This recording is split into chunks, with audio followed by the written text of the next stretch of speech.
What's going on, world? It's your boy at Big Game James _36, and this is Big Games BS, part of Den Media Group, presented by AlphaClinicOnline.com. AlphaClinicOnline.com is the go-to website for all things performance enhancement. It's 20. Damn, I was about to put y'all in 2026, but it's not. It's 2025. Let's make sure we get things done the right way. Make sure we live in our life to the best. Make sure we're doing all of this stuff right. And the biggest way to start off with is getting some blood work done. Me and Christina are gonna we're gonna shoot some commercials or whatever, so we can start saying some of these things, tell you some of the things that we actually offer. I want people to come in, get your levels checked so that we can know where we're at. And then from there, we can come up, create a plan, and do some different things so that we can be ready to live our best lives. Like, hell, Alabama's coming up for my FSU games. Football season will be here again before you know it. Make sure, if nothing else, look at it as an opportunity. We're going to spend the next 6 to 7 months getting right so we can spend the last part of the year getting unright. Drinking, eating, tailgating, doing all this other wild shit, and getting prepared for what the world has to come for us.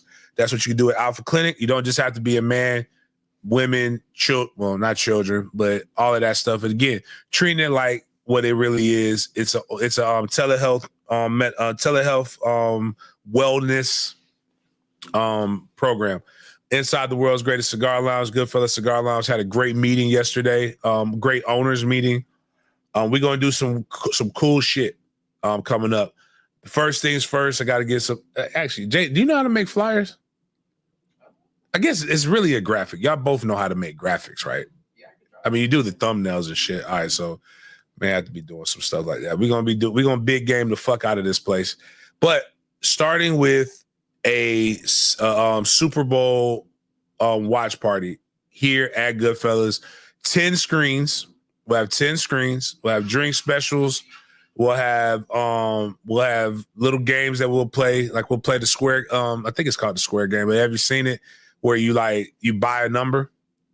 It's you buy a square, and that square has so it's like 0, 1, 2, 3, 4, 5, 6, 7, 8, 9 going to the right, and then going down to the left.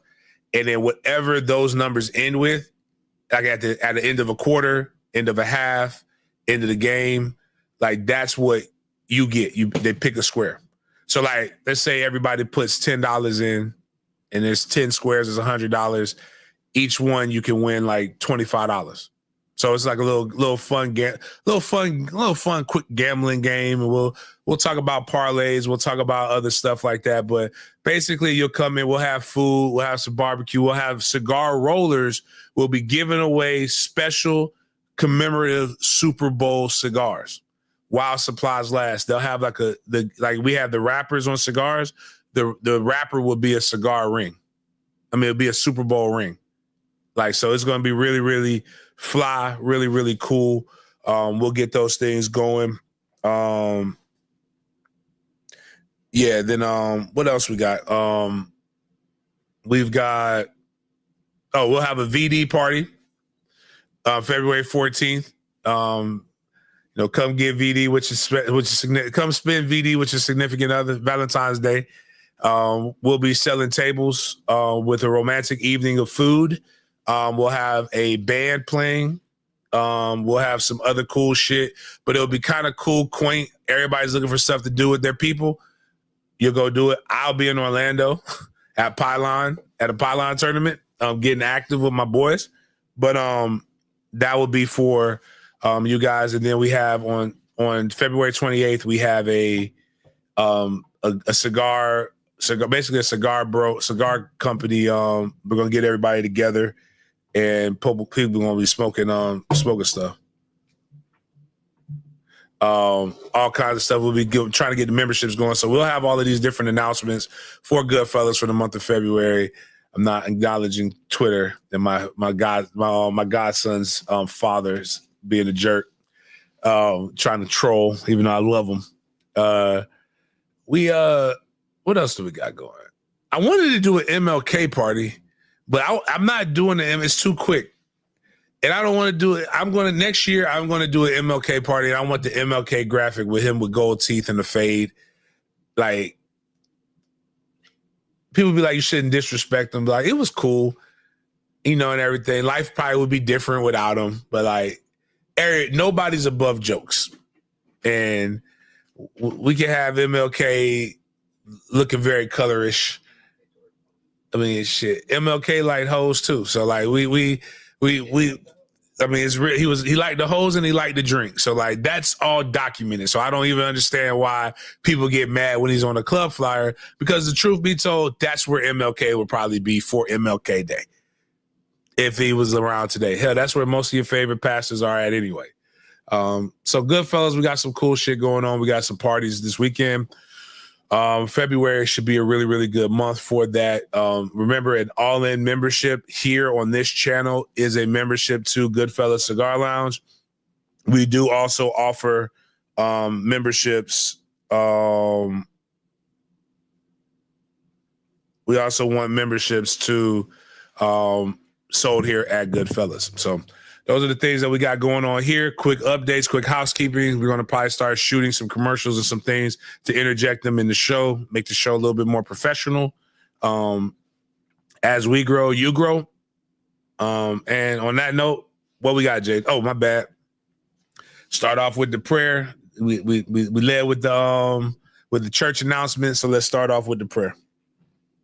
One and thank you, God, for another day. This is great. All the time. All the time.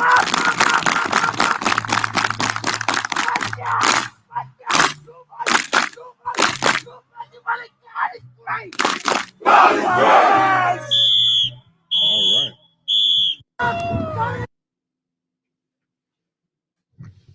So good morning, everybody. Happy Wednesday, January 15th. So we're going to start off the show. And with the college world, man, we have a great legacy commitment to talk about for FSU with Antonio Cromartie Jr. Then we got a shout out to Samuel Singleton for getting the FWAA's Freshman All-American Kick Returner Award. Then we're going to review the top 10 Heisman seasons by Fox and see James's opinions on them, go through the college football championship QB matchups during the past years, then do a money move segment on Texas Tech and how they're utilizing the NIL cap. And then we're going to hint a little bit and touch on the Notre Dame and Ohio State game that's happening this Monday on MLK Day. Transition to the NFL. We're going to talk about Deion and Jerry Jones. There's been a lot of speculation about the new head coaching position in Dallas, and we're going to see what James's opinions on that and see what some other sports figures have been saying about this. Talk about the one and only Brian Thomas Jr. out of Jacksonville. He's one of the candidates for Rookie of the Year. Mention the Jaguars head coaching tracker. Then talk about Monday night's game between the Vikings and the Rams. And, we got to shout out them boys in the trenches from FSU. Then going to touch on the divisional round slate. Then we're going to finish off today with our big games BS segment. Talking about Caitlin Clark Stalker, Liangelo Ball's record deal, and Drake and Steph Curry in the media. So we'll touch on all those things. But first things first, huge shout out to Antonio Cromartie Jr. I know y'all working out. I have a kid called. Y'all got 5.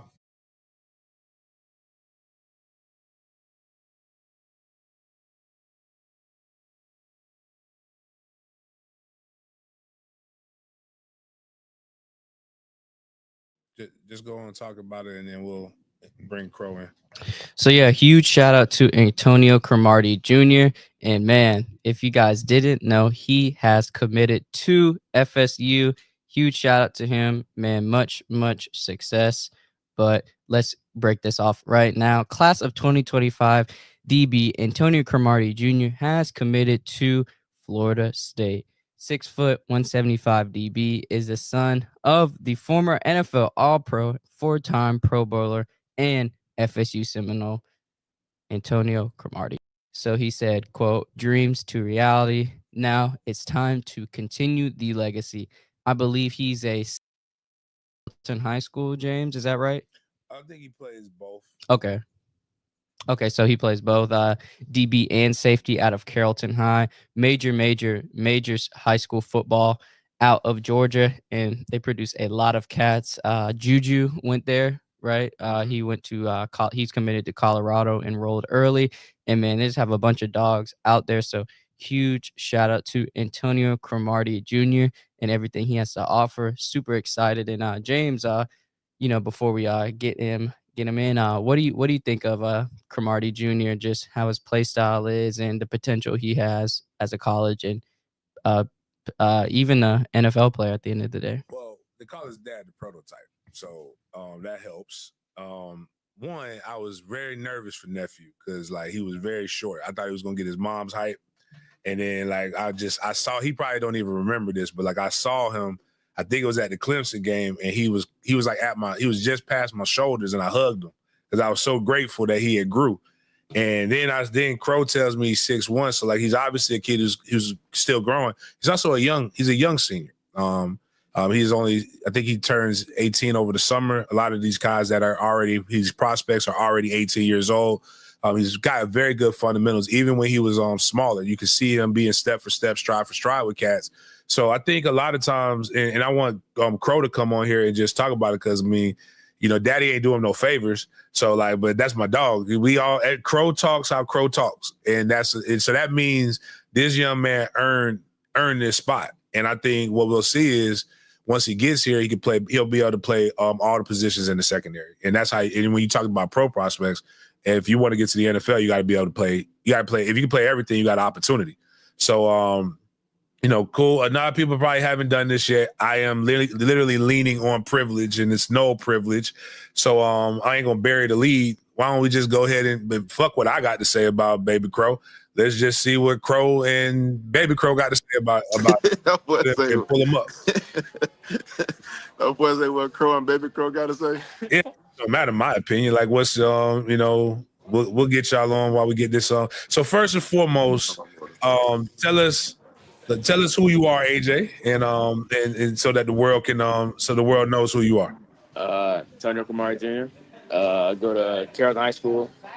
Committed to Florida State University, DBU. All right. Tell us about your game. What is your game? Who do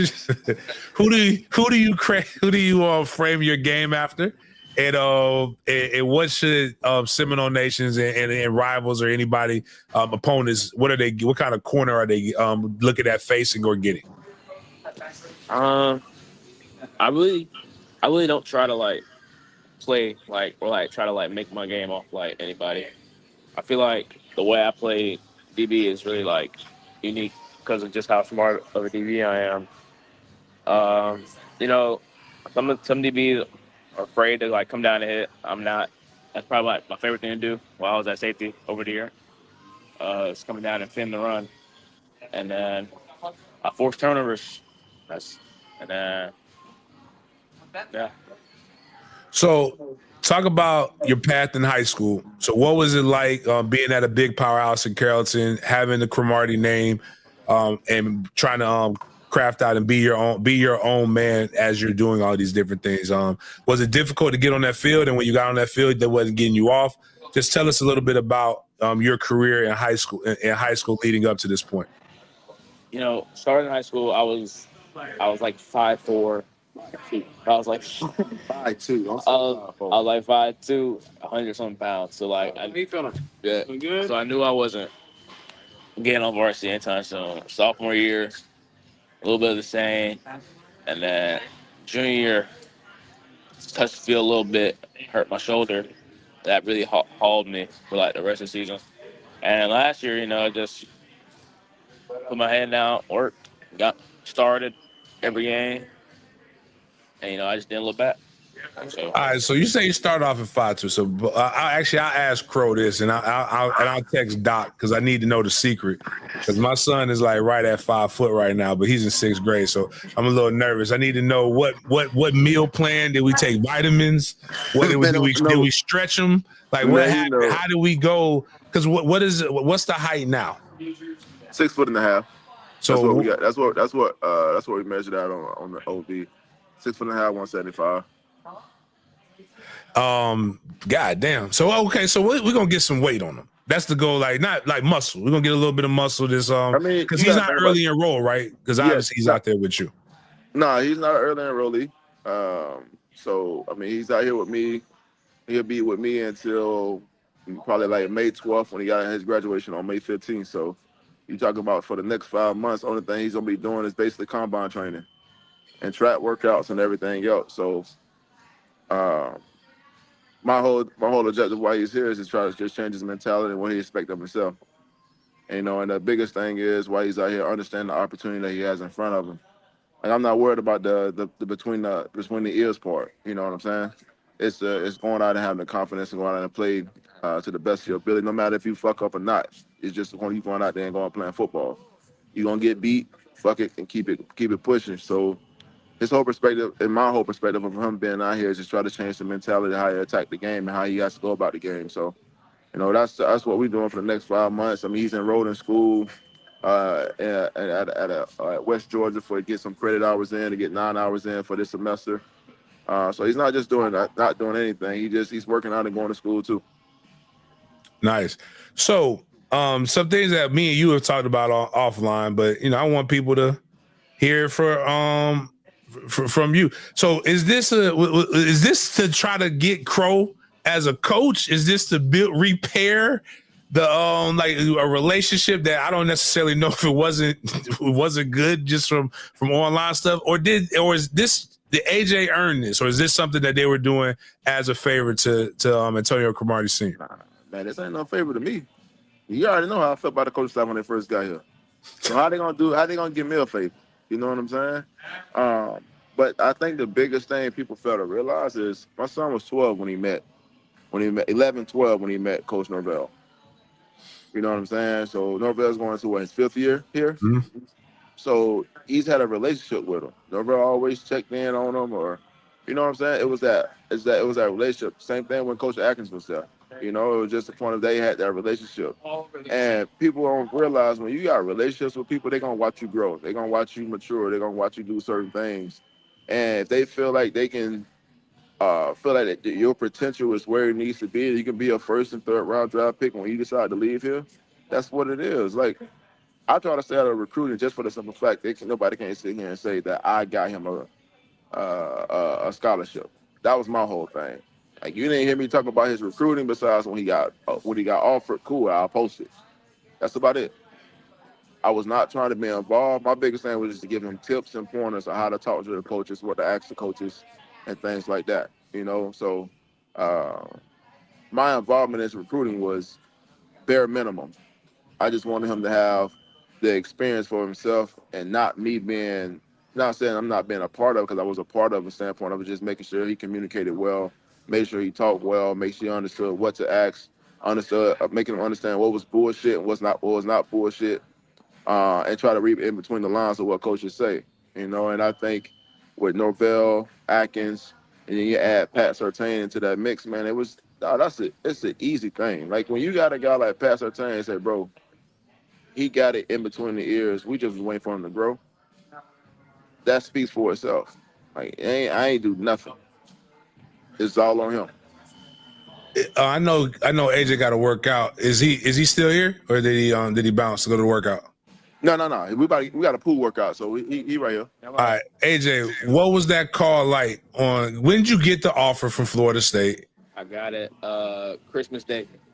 And what was that like when what was it like when Coach Norvell talked to you, and then when you actually told him, and then tell us about the visit? Like, no, wait a minute, hold on. Let me make sure. Tell us about the visit I don't want your mom listening. So tell us the good stuff about the visit. I know the stuff that go on the visit. You ain't got to lie to me. You can lie to your pastor. I get it. But we don't want mom alerted to this. But just tell us what Coach Norvell was like on the phone call with the offer, and then when you told him you were going to commit. So Chris, we came back. We just came back from the Houston Texans game and Baltimore game, and he texted me like Merry Christmas. So I'm like, Dad, Norvell just texted me Merry Christmas. Like, what do I say? And he was like, say Merry Christmas back. And like he was trying to like build towards like saying he wanted to offer me. And then I just asked. I was like, is this an offer? And then he called me. He was like, we're gonna offer you. And then like he said he couldn't wait to get me down there for a visit. And then the visit was good. Like I really liked the visit. The visit was like great. I liked the meeting I had with Coach Sertan, and then I like all the conversations I had with Coach Norvell were just like real genuine, and then I loved it. So when you told him, Coach, did you tell him on the visit, or did you go home and decompress for it a little bit? And when you told him I'm coming to Florida State, what was Coach, or did Coach Norvell find out through the Hayes Fawcett edit? I've really been committed since Christmas Day. Okay. I've really been committed since Christmas Day. I told him I was ready to go on Christmas Day. So I've really been committed since Christmas Day. I just announced it Monday. Okay. And so talk to us a little bit about, your dad brought up the fact that you've known Coach Norvell since middle school, since he got there. So and I've told people on this show about, like, Norvell I've seen you at practices. Norvell doesn't treat me bad, but he treats my son like he played. So tell us a little bit about what that relationship with Coach Norvell has been like for you as the son of a no great. It's just, I feel like it's something different about like Coach Norvell. Like I've seen 3 coaches that come through Florida State, and I think like something about Coach Norvell is like really special. Like he acts like the way he treated me, and like just the way he treats like all the players in the program. I can tell like he really cares about them. It's like a big family in that program. So. All right, well, cool, man. Like, well, I don't want to hold you too long, but I appreciate you coming on. Let me talk to your dad, because your dad gets my ratings up, and we gonna talk shit. Go ahead. Everybody ain't gonna talk. Go next though. Go change it. Go next though. All right. Ready? Yeah. Everybody, y'all jumping in the pool. Yeah, they're at the gym now. Did y'all take him to the moon? Man, take who to the moon? We ain't go. They ain't go out. Like they ain't step out. No nothing. You know it was dump week too. He went out. Oh shit! I would have committed too. This. You know what, dog? Let me tell you about him, dog. He don't go out, bro. He don't. AJ is 100% football. They go on, play his game, and study. Now, all right. So I know AJ ain't me. So I know his daddy. No, I wasn't even bringing that. I wasn't even gonna bring it up. So I know his daddy, but I also know another person that he close to, and I know B-Mac. And B-Mac got a story that he done told on 4 podcasts that went viral about how he committed to Florida State, and it wasn't doing no damn dim week. They just took him to the moon. And then he had never, being from Miami, he hadn't seen nothing like that before. So AJ got all these people around him that's some great men, but are men, and he just a homebody, just a student of the game. Dog. Homebody student of the game, dog. That's it, dog. That joker will go to sleep in a heartbeat. You hear me? So go out, bro. So I know you said mom lived with you out that way, but like, did family come out? Like, a bunch of other people come and see him? Because it's tough to be in Tallahassee when your daddy was a Tallahassee hero. Like, you ain't paying, but you ain't far from it. Well, listen, man. I just found out my mom said that she gonna move back to Tallahassee because he's gonna be there. So, yeah, go out the door and go next door. So, she said she want to be there for the next 3 to 4 years with him and make sure that he's okay. So he'll have my mom back in Tallahassee when he goes back. Because they're going back around the same time.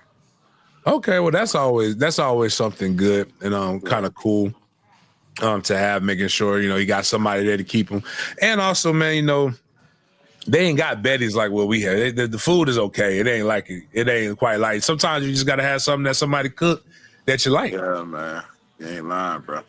Like, so, but that's awesome. Cause I can remember going to my grandma's house, boy, go get me a nice good meal, 2-3 plates for the week. You know what I'm saying?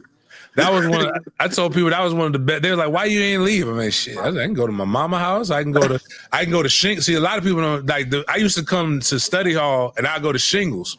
Oh yeah. And I go get me a 4-piece. That's my goddaddy, and he'd give me that 4-piece white double fries and a root beer. You already knew I already knew that. You know, I used to be at Shingles all the time. Oh yeah. So like, yeah, I was going over there, and I would go. I was, where you get that food from? I said, bro, I'm really from here. I was like, this ain't like no home, but so talk about, well, one, Miles wants to know, you say he's doing a pool workout today? So tell us about, give us a day in the life of AJ right now, working out. What's his workouts going to look like? Let's say Monday, Tuesday, upper body, I'm going to say lower body and then upper body on Tuesday. Tuesday, we're doing field work. We're done around about 12:30. Then he goes home, goes do his schoolwork. Shit, by the time 6 o'clock roll around, that boy trying to eat and go to sleep. On Wednesdays, it's more of a pool workout. Today, we was going to go on the field today again. But it's starting to rain here, so we're not going to get on the field today. We won't be able to. So Wednesday, Friday, Sunday, he has track workouts. So we got a consistent track workout, trying to make sure he learns how to breathe, understand how to run properly, make sure we change his form, so he can understand how to use his power coming in and out of his brakes. So that's what we've been doing. That's the schedule. So Thursday, Friday is the same thing: lower body, upper body. On those days, field work, and constantly. Once we start to get to after signing day, when they start implementing the defenses and stuff, he'll start getting on Zoom calls with Sertain and Coach White, so he can learn the defense. We'll start taking notes on that. I teach him how to take notes, teach him how to break down film, how to study film, understanding the holes in the defense, what he's going to be in, and understanding that side of it. So from a knowledge standpoint, I feel like he's going to be okay. I feel like from a physical standpoint, he's going to be okay too. Just from a standpoint of understanding, we're trying to put probably about 10 to 12 pounds on him. So he's 175 right now. So I'm trying to get him to come in like 187, 190. Because at the end of the day, man, as long as he's ready to go mentally and physically, the only thing he can do is take advantage of the opportunity that's going to be in front of him. And that's what that's what I'm trying to prepare him for. That's what everybody else around us is trying to prepare him for, just to get ready for every opportunity. And show him that we can play at a level and that they did not make a mistake at any time of offering him a full scholarship. I think that's one of the cool things, is that a lot of times kids get a little bit more privileged than what we had. That's a byproduct of being a good parent. That they don't have to go through the struggles that we went through, but they got to find something. Everybody got to find a why. And something that's a chip. And I think he got a mighty chip that can be on his shoulder, is always having to prove why you're there. And I think that's something, but I think with the guidance that you're giving him right here, and also just a opportunity to spend time with your namesake. I mean, I joke with people all the time about my baby boy is my favorite, but my oldest has my name. It's a big difference, but like to be able to spend just some good quality time carving, giving him the game that you had to come up and kind of learn the hard way, but giving him a leg up so that when he goes back home, he can cement and continue to create his own legacy, man. Again, 100%, man. I think the biggest thing is try to give him a advantage. Like any way possible, give him an advantage. Whether it be in the weight room, be field work. I'm not worried about technique stuff because he already has a great foundation in that. You know, it's just the point of him understanding the game completely. You know, and if I can give him an advantage in those areas as a freshman, what is that going to do as a freshman? What is that going to do as a sophomore? What is that going to do as a junior? You know, so every year he's got to improve on something. He got to improve in something every single year. So, as Mickey would say, you got to get 2% better on and off the field. So, is this going to bring Antonio Cromartie back to Tallahassee a little bit more often, just so he can come see AJ? 100%. All right. Now, here's something I'm telling a lot of coaching staff the fact though, because you know I gotta chop it up with. How far is I talked to TG. Houston's how far from New Orleans? From New Orleans, 5, right at 5. Oh shit, there, man. We ain't getting out there. We may come out and try to do. I might try to bring my 7-on-7s. I think there's a Pylon Houston or a Battle Houston. I want to go out there. I want you to come see some, talk to some DBs. You talking about the Super Bowl? Huh?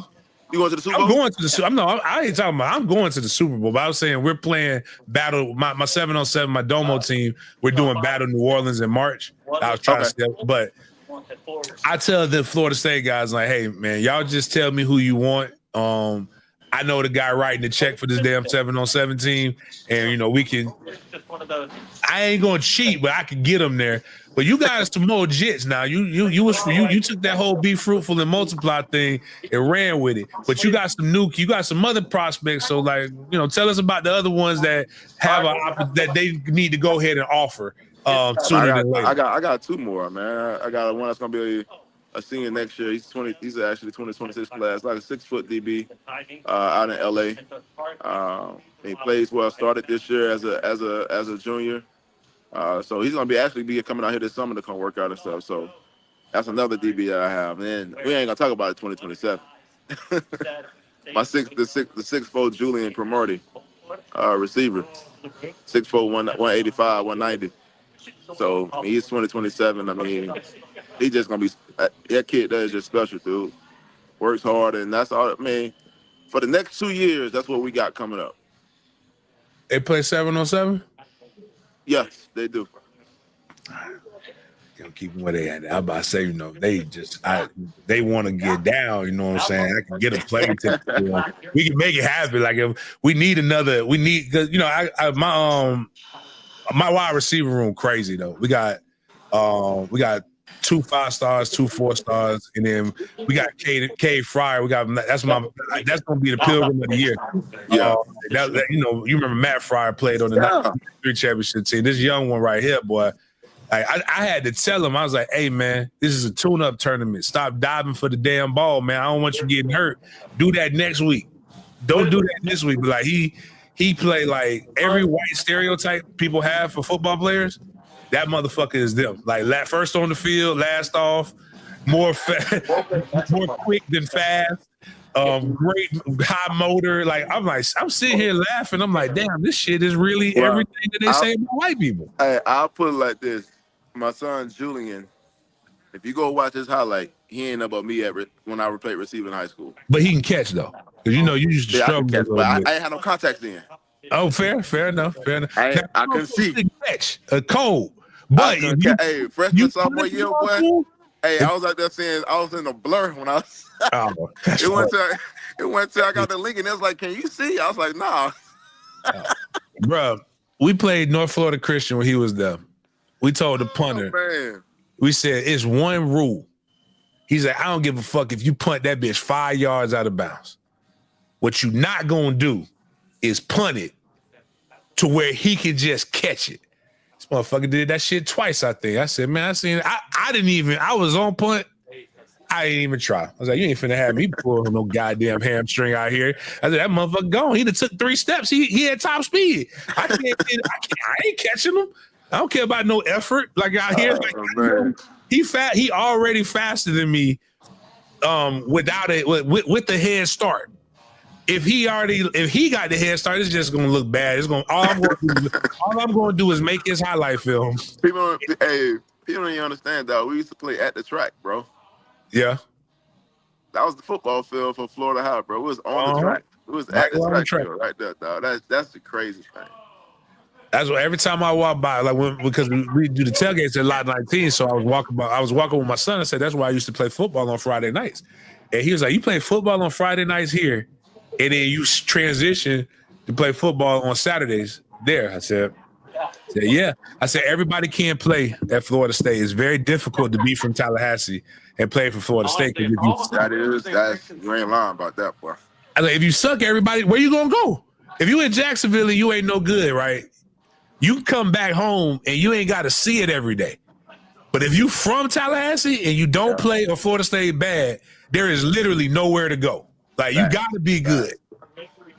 So, but nah, man, it was cool. I hope we could have it. I hope to have this conversation the next 2 classes with you about your sons. But obviously, talk to us about you still doing the 31 days? Yeah, I just got to start it back up, man. It's been family stuff that's been going on, man. But I'm finna start it back up. Probably today. Today's gonna be cover 1, cover 3 today. Just going through coverages and understanding coverages, leverages, and all that stuff. So I'm actually getting on the whiteboard today. So it's gonna be more of a whiteboard talk today. I'm actually gonna pre-record. I ain't gonna go live today. I'm gonna pre-record it today, so I can actually try to get 2 or 3 in over the next couple of days. I'm gonna pre-record a lot of the stuff that I'm about to do now for guys just go in and go watch, and I just post it on the social media sites for everybody to go in and go see them and learn from it. Dog. I'm just trying to teach, but also at the same time show everybody I can coach this game too. So it's just another element for me of just trying to critique myself and what I do, and also just show others that, man, the game is easier than what they think it is. It's not really hard. Bro, I need to clip this, and we're gonna put this in on our IG. Like, the game don't have to be as hard as what people make it. No, coaches make it hard. Coaches make it hard. I mean, Rex Ryan always say that. It's us that make it hard. It ain't hard. Understand what your players do well, and let them go do what they do. That's it. Yeah. Let them go do what they do. If a guy don't press, if a guy don't like to press, he like to play off because he like to see the ball. Let him play off and let him see the ball. If a guy loves to press, let him go press. You got different corners. You can't force them to go do something that they're not good at. Yes, you want to elevate them and put them in certain things and let them play it. But if they good at playing off ball, sending the ball the whole entire time, let them do it. Look at Marcus Peters. See, look at Richard Sherman. Look at Asante Samuels, Senior. Like, you gotta let people do what they do. Oh, okay. I was about to say now you know how you get when you start talking about other corners. You about to make me go viral, which I'm cool with. But you know, you almost made me fight one at the cigar lounge in Arizona. With it after he got his Hall of Fame, you know, I was like sitting there. I'm like, I don't give a fuck what. You talking about Darrell Reeves? It was fresh off of y'all thing. I was like, hey man, I'm repping my dog. I'm just letting you know. That's what you talking about. You talking about Darrell Reeves, the guy that never made a mistake. The guy that never got beat. He got beat once and then he pulled his hamstring. That was a fake. Shit, I know. Players know. We all we all had that thing happen, and then all of a sudden you get a little gimpy when something happened, man. Like, you just you ain't never seen me get gimp. I walk right out the field. Hey, it happened, dog. I don't care. On to the next one. I can't do nothing about it. They already scored, dog. I can't do nothing about it. Let me get to the next series, see if I can make a play, dog. That's all I can do. I hope I can make up, get a pick, maybe get a PBU on third down, get us off the field. So this is why can't nobody say AJ was giving shit for a favor, because your ass gonna say what the fuck you want to say, man. Let me say this. I give a lot of people shit. But at the end of the day, the only thing I know how to do when it comes to this game, bro, is be real. This game has given me so much. Why would I fake it? I've been beat numerous of times. The Maris Thomas, goddamn Reggie Wayne, Antonio Brown, shit, Brandon Marshall. I've been beat. So what? I had 11 great years. Didn't play at all in college. Now, that's it. That right. Started one game my whole college career. First round draft pick. What do I have to ever held my head down for? I mean, to be honest with you, everybody. God bless me, bro, in so many ways that. Why would I ever be ashamed of me being beat deep, or me being giving up a damn 200-yard game, whatever it may have been? Why would I ever hang my head low at any point of my career? Because at the end of the day, those are all lessons that I can teach my sons. Those are all lessons I can teach other people. So this ain't nothing. I got a guy on here, friend of the show, got a nephew that I'm trying to get to Florida State. I'm going to actively say that. So it's not a lie, guys. Like, I want to Florida State. He's like, this motherfucker big, dog. You ever seen the kid that like got pictures and like you don't until you see him. Like he like 215 for real, and he can go. But he asked what platforms are you? What how can they find the videos where you're doing your DB skill? It's actually on YouTube. It's if you look under Mr. and Mrs. Cromartie on the YouTube channel, I'm actually got to change it to 1331 DB Talk, which is that's what it's gonna be. And honestly, I'm probably gonna do 2 or 3 shows a week, where one you're watching, understanding how to watch film, you're gonna understand coverages from 0 all the way to 6. You know, you're gonna understand your fire zones and understand how certain things supposed to be played, leverages and everything else. So I'm actually gonna start back up this week. I'm gonna probably put 2 shows on for this week, and then next week I'm gonna try to start putting 3 shows on a week. And I'm gonna go live on probably. I tell everybody when I go live, so so they can see it and see what we're talking about. There's also gonna be sessions from DB drills, DB trainings, so you get to see that too. So just the ins and outs of how DB are supposed to be taught, what things are to look for when you're training the DB and everything else. So that platform is going to be able to be on YouTube, and it'll be cast off onto X and also on Instagram. Okay. So right now it says Mr. and Mrs. Cromartie, but then it's going to be 1331 DB Talk. Is that what you? So we'll make sure everybody can go check that out, man. Appreciate you coming on. You said, I guess I'll see you in New Orleans in a couple weeks. No, you won't. You're not going? Can't go. All right. I'm gonna be in LA, man. Daughter got a gymnastics meet. So well, you got that's important. Be there. You going to Indy this year, or you don't know? Yes, I'm going to Indy this year. All right, I'm definitely going to Indy. I'm actually buying my flight tomorrow. Okay. Well, if not, I'll see you in Indy then. All right, bye. All right, bro. Yeah, that's Antonio Cromartie, guys. Make sure y'all go check out 1331 DB Talk. Hopefully that'll be changed here in a little bit. But if nothing else, right now, even y'all motherfuckers on Twitter that don't ever pay attention to shit, that you won't go to Den Media Group and like it, go to Mr. and Mrs. Cromartie on YouTube right now.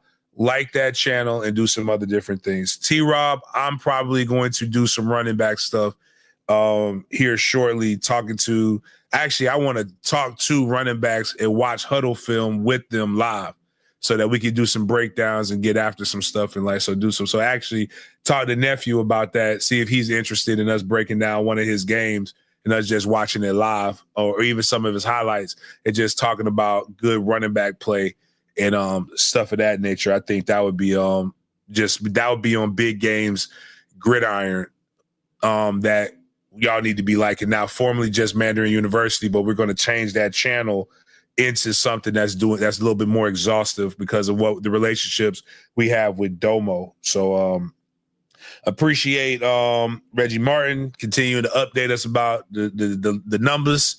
Powerball is up there to 303 million. Make sure none of y'all are too cool to bet $1 to win 303 million, 303 million. Somebody said we had our Angelo. We did have 7-on-7 tune-up tournament in St. Augustine. My national team won't be doing shit in Jacksonville anymore. Outside of that, everything we're doing is bigger than that. No offense. Until I get them big enough to where we're hosting a national style tournament. Like we don't want I don't want to just we have some good teams here. Shout out to Blessed for winning Pylon. Shout out to Tribe. Shout out to Apex. Shout out to the St. John's Cobras.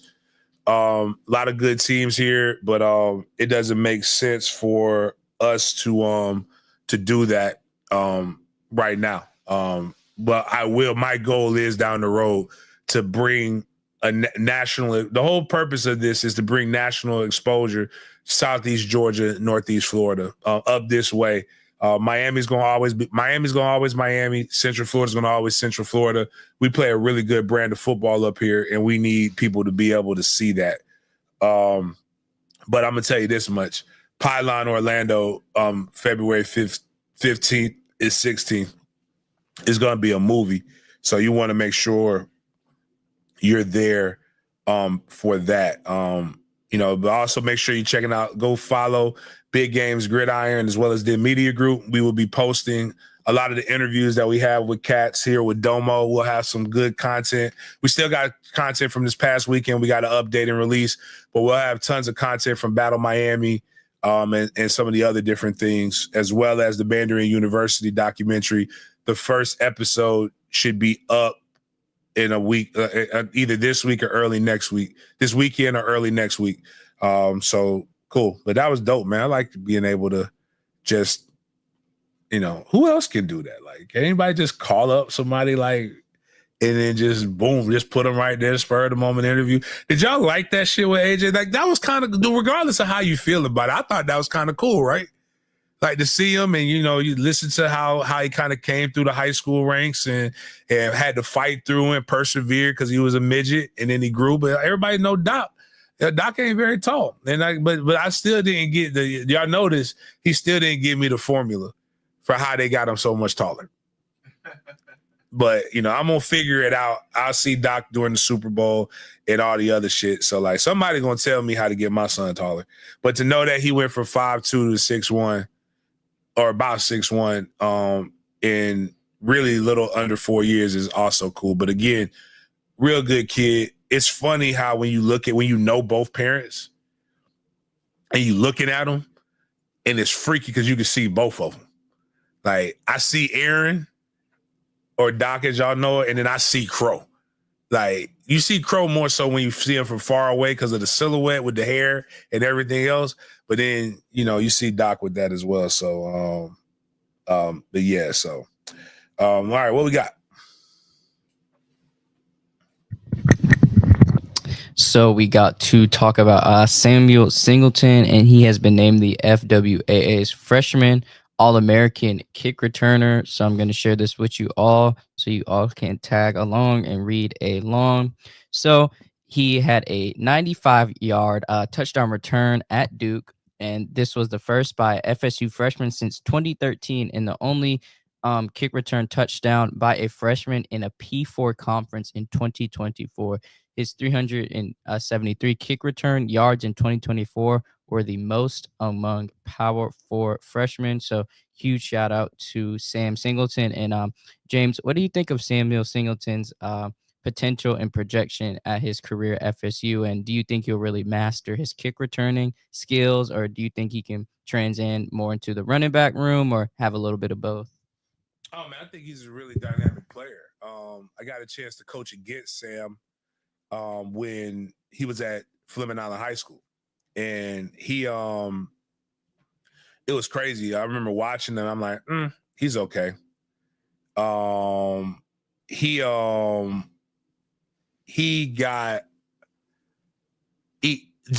who's a corner at Penn State, ran him down.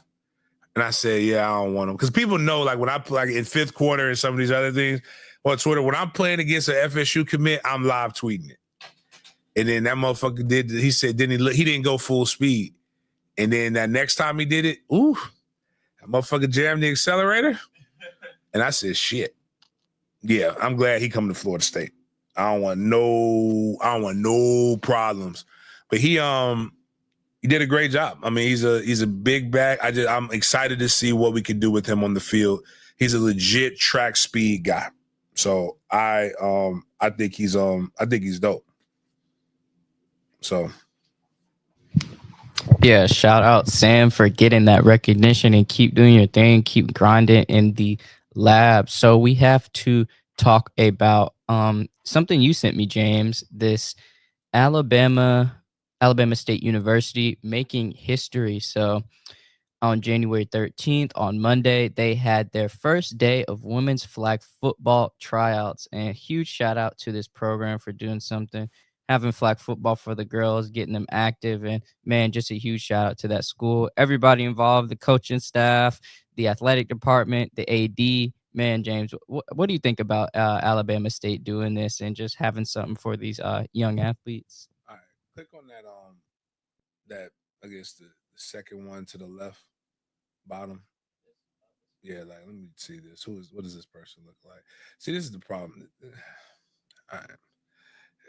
you can't discriminate. So you have to do all they have to do is be a woman. But like, this isn't what we're looking for here. Like, what's something else? Let's look at these pictures. See if this team has talent.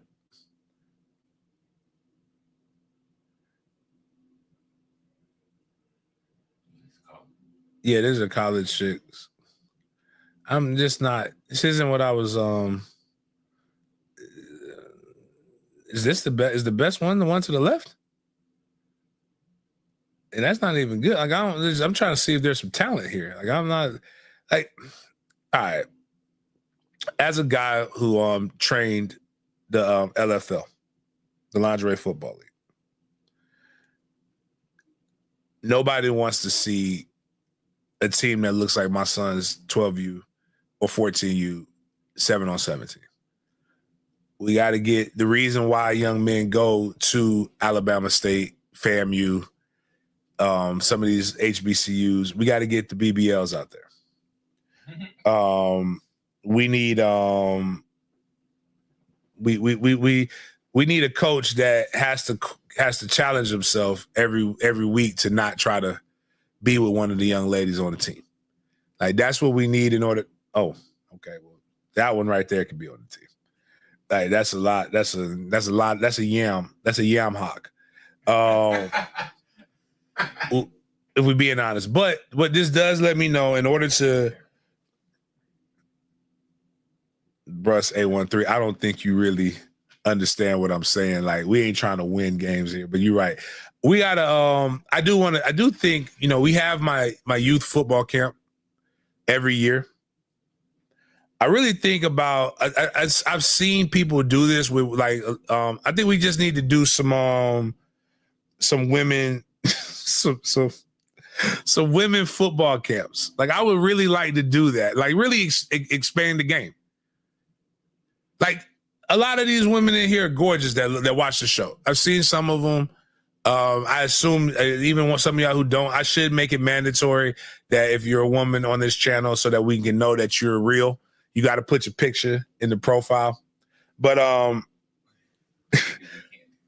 I just can't do that. I think everybody should have if you're going to be on social media, let's have a picture in your profile. But whatever. Can't hide, yeah. But I do. I think we should do like a women's clinic, like where we go out here. I may try to do that. I may talk because I'm going to do a cigar festival in the summer. And I think I may call Crow and them and just be like, I want them, Crow, Trap, B-Mac, a lot of those. Well, B-Mac doesn't smoke or drink.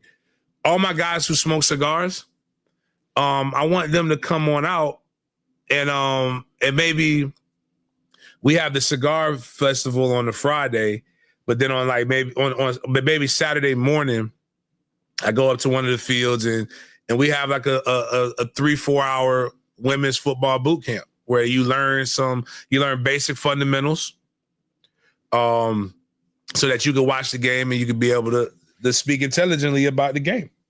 I know they got girls flag football leagues are popping up. We have one in Ponte Vedra that's pretty in St. Johns County that's pretty popular.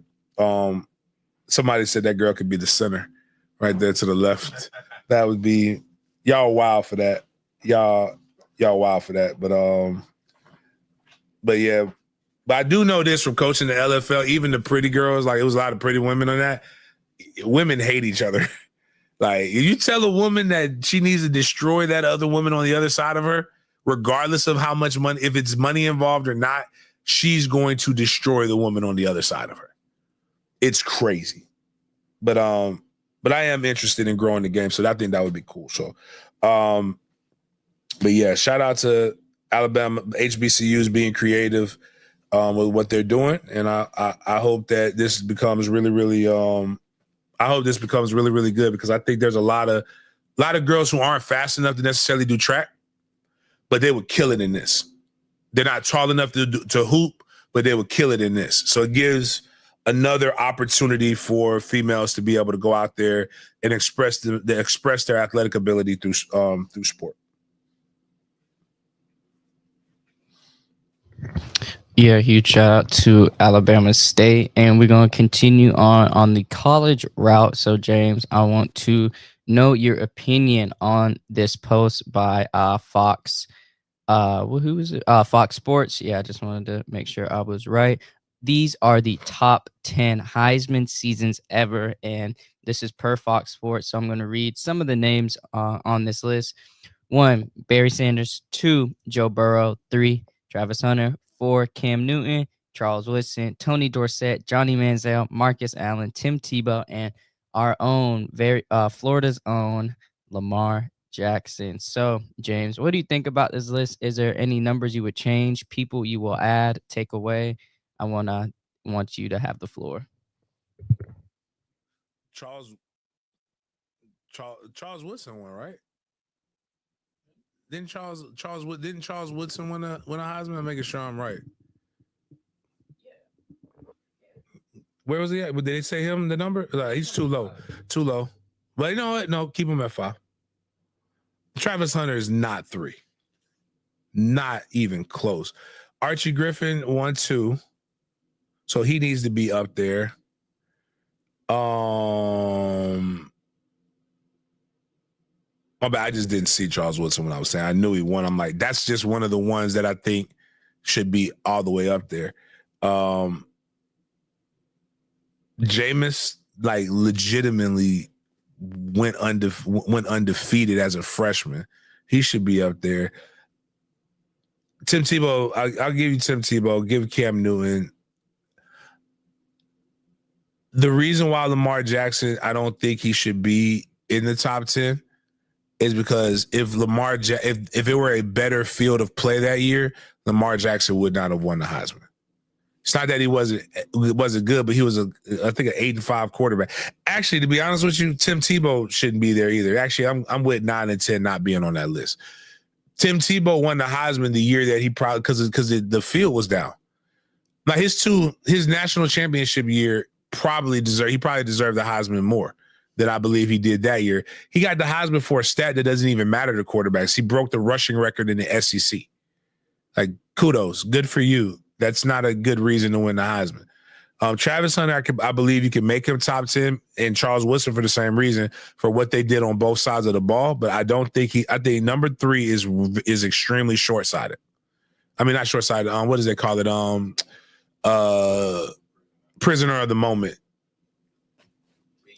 Johnny Manziel, fuck that. I like Johnny Manziel. You beat Alabama. That was and you had some good games, but like, come on, bro. What about Vince Young? Thank you. My bad.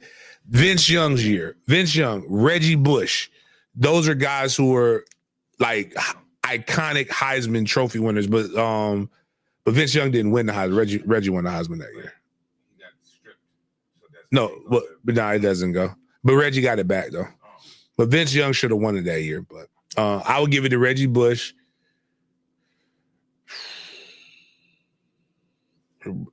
I'm cool with Barry, Dorsett.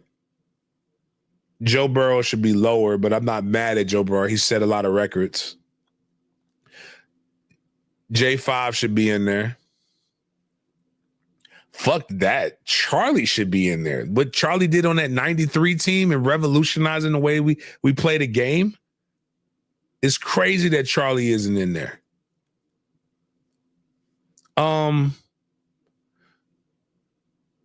Herschel won it in 80, right? When Georgia won the national championship? Just because his brain is smooth and I might not agree with some of his political stances doesn't take away from the fact that he's one of the best running backs to ever fucking play the game. Orenthal, the fuck are we doing here? Just because he may have killed the bitch, but I don't believe he did it. Nah, don't have you wasn't here. Bro, you got to go check, dead serious. Check out the Reddit things about it. Bro, you can't say No, but what I'm saying, it's a lot. Here's who I believe. OJ know who did it. I think it was either OJ's son that did it, or there was a serial killer who ended up being the person that they didn't know that at the time, but it was like he did some housework for Nicole at the house, and that guy ended up getting popped for being a serial killer. So like OJ did a lot of shit, but OJ's problem is he didn't sat his ass down somewhere after he got off from it and kept like doing that bullshit. honest to God's truth, if you want to give me a Gator, give me Danny Warfel over Timothy for that year.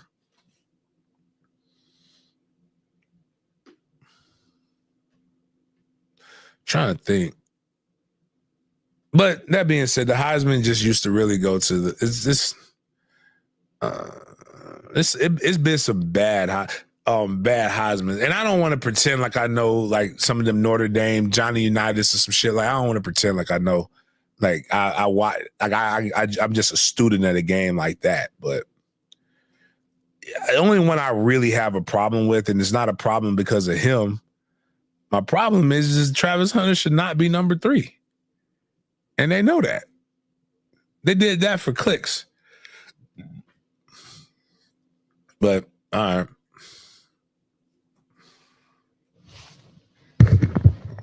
So then we got some of the college football championship game quarterback matchups throughout the years. And I wanted to know your opinion on this list as well, James. What do you think was the most lethal quarterback matchup in the college football championship games from 2014 to 2024? So who are your picks for like the most lethal quarterback matchup for the championship?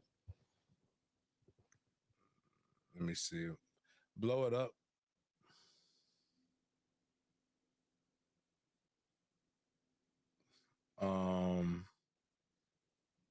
I know this year is going to be pie. Last year was pie. Penix was good. The other one was pie. Pie. Because you only have one that was good. You have Bryce Young was it.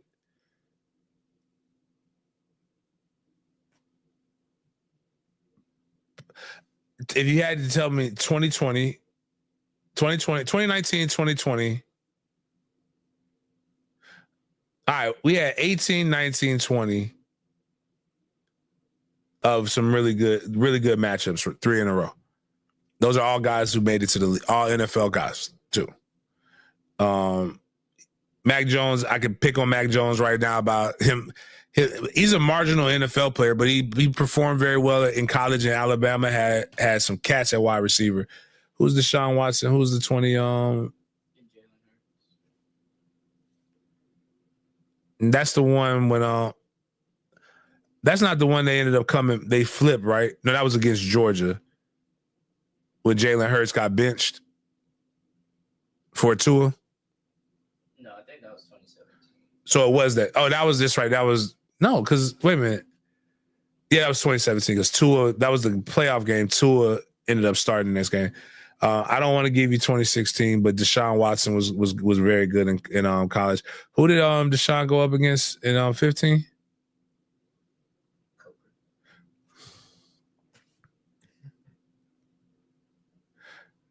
This really goes against the whole you need to have an elite quarterback to make it to the playoff. 2024 ain't shitty lead about any of those motherfuckers that have been in the Final Four. It definitely nobody's crying like saying I gotta draft Will Howard. I just gotta have Riley Leonard. Like if show hands in here in the chat, if your favorite NFL team, or would you be mad if your favorite NFL team doesn't get Will Howard or Riley Leonard? You're probably gonna be like, you know what? That's okay. I don't want that. You want the guys who aren't in the fucking college football playoff to be the quarterback for your team, more than likely. Last year, Michael Penix is with the Falcons. JJ McCarthy was so bad that his coach went and took a job and didn't draft him. He got picked up by the Vikings, and the Vikings are not even like he won't be this. Like if the Vikings get rid of Darnold, if they get rid of Darnold this year, which they should, you know what they're going to do? They're going to find a quarterback in free agency because he's also coming off of an injury. But even if he was fucking healthy, JJ is not it. I don't know what Max Duggan is, and Stetson Bennett is drinking and about to work for State Farm. He was there fucking twice. He got picked up, but then I think he got cut. I know he's been having issues off the field. but he wasn't good. 27. What issues is that? Colonoscopies, bro. He's 27. Yeah, nah, it's just water on the knees, water on the heart is that's what old people have is fluid on the lung, like walking pneumonia. He got old people shit. Tua, tackle. I mean, Bryce Young, the petite, the light skinned warrior, the crier. He's good now. The elite guy didn't even win that one. All right, Justin Fields. Everybody was like, we got to have Justin Fields that year. I get it. He still ain't did shit, but they had to have him. And the guy who won was the guy who he got drafted, but like drafted first round, but he got traded to the Jags for a bag of chips and a half-eaten pickle from Firehouse. Firehouse, yeah, shout out. That sounds good. That might be for lunch. Now these two right here, Joe Burrow and Trevor. Shout out to them. These two right here, Tua Tagovailoa and Trevor. Shout out to them. Nobody wanted him. From. Like, I don't know where From at right now. We know what nut ass freak Bull doing. He ain't been, in his defense, since they stopped him from doing that nut ass freak bullshit, he keep getting hurt. Maybe he needed that freaky shit done to him. The freaky massages. But like now he's hurt. One thing I'll say about Deshaun Watson, and he may be because we gotta get February's coming, we gotta get our Black History facts. Because Black, it's our month. It's gonna be Colored People's Month. And there's some history that we need people to know. Like we need to redo the chicken wing one. Was you here when we found out about the dude from Buffalo that got robbed of the chicken wing? Yeah, the Buffalo. So yeah, and then we got the first colored quarterback that ever played. Like they did like an NFL film shit. That shit was crazy watching it. But Deshaun Watson might be the finesser, the all-time greatest finesser in NFL history. He got that guaranteed contract, got out of Houston, and I don't know if we could count 10 games that he's played for the Browns. And they got to pay him all that money. They have tried and tried. They tried with the last one, but we all knew that chick was lying when she said that man just rolled on his stomach and was butt-ass naked with his booty tooted in the air after she went to go powder her nose and said, hey, come massage me on my cheeks first. Like, and she didn't run out of the house. But, yeah, he an all-time finesser. But, like, and then that first one, like, come on, dog.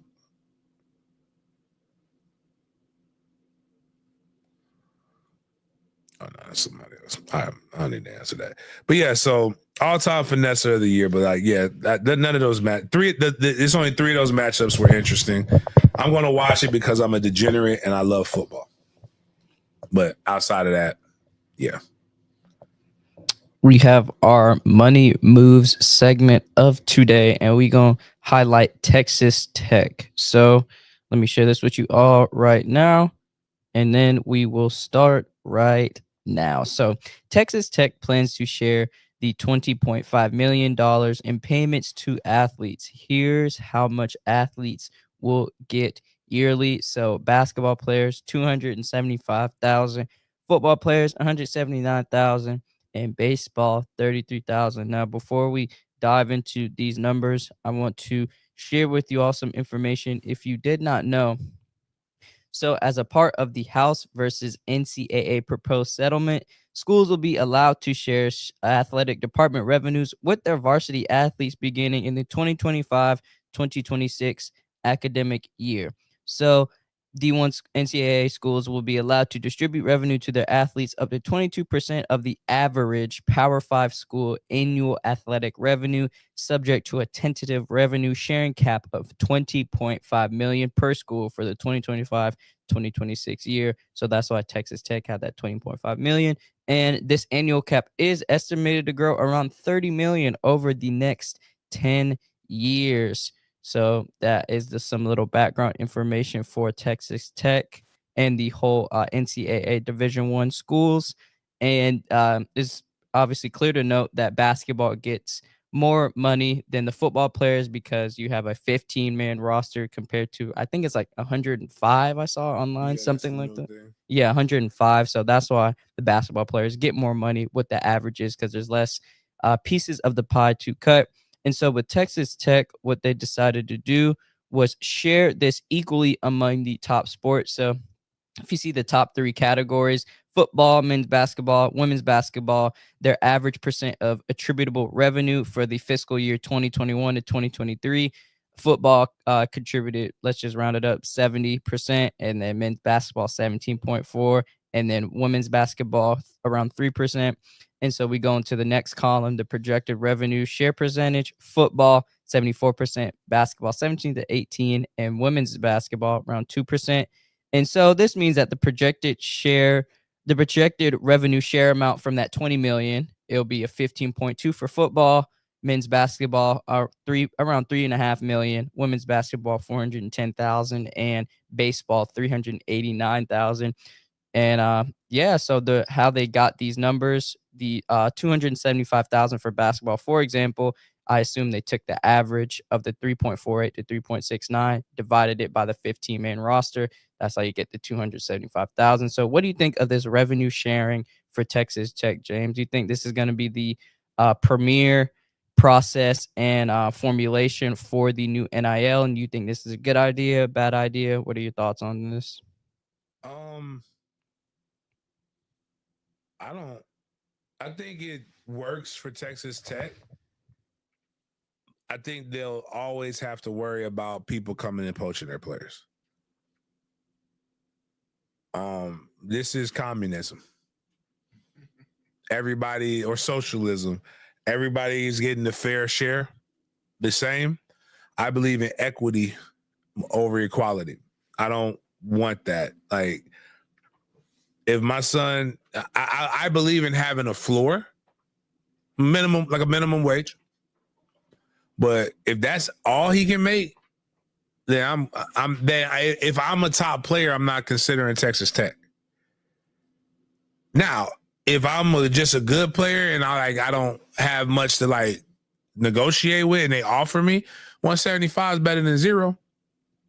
But I'm not going somewhere and just getting 175,000 when my talents suggest I can make more. So, but I think how it should be explained for me is that that's the minimum amount that you will get. We'll start you at 175, but when the collective or when we're doing other negotiations, we value you at 700 or so like that. So that's just my thought process. It's a lot of money though. And I do believe they got to come in eventually and do some kind of like a cap overall. But that ain't gonna cut it. But Texas Tech is Texas Tech. They're kind of where they are who they are. And I don't think they're going to change that overnight but even with that money. Yeah, I found it interesting with the $20.5 million cap for the varsity athletic programs. And this is very interesting how they decided to split it based off of attributable revenue, what each sport brings to the overall college revenue for that given sports year. So obviously football and basketball, the most popular ones.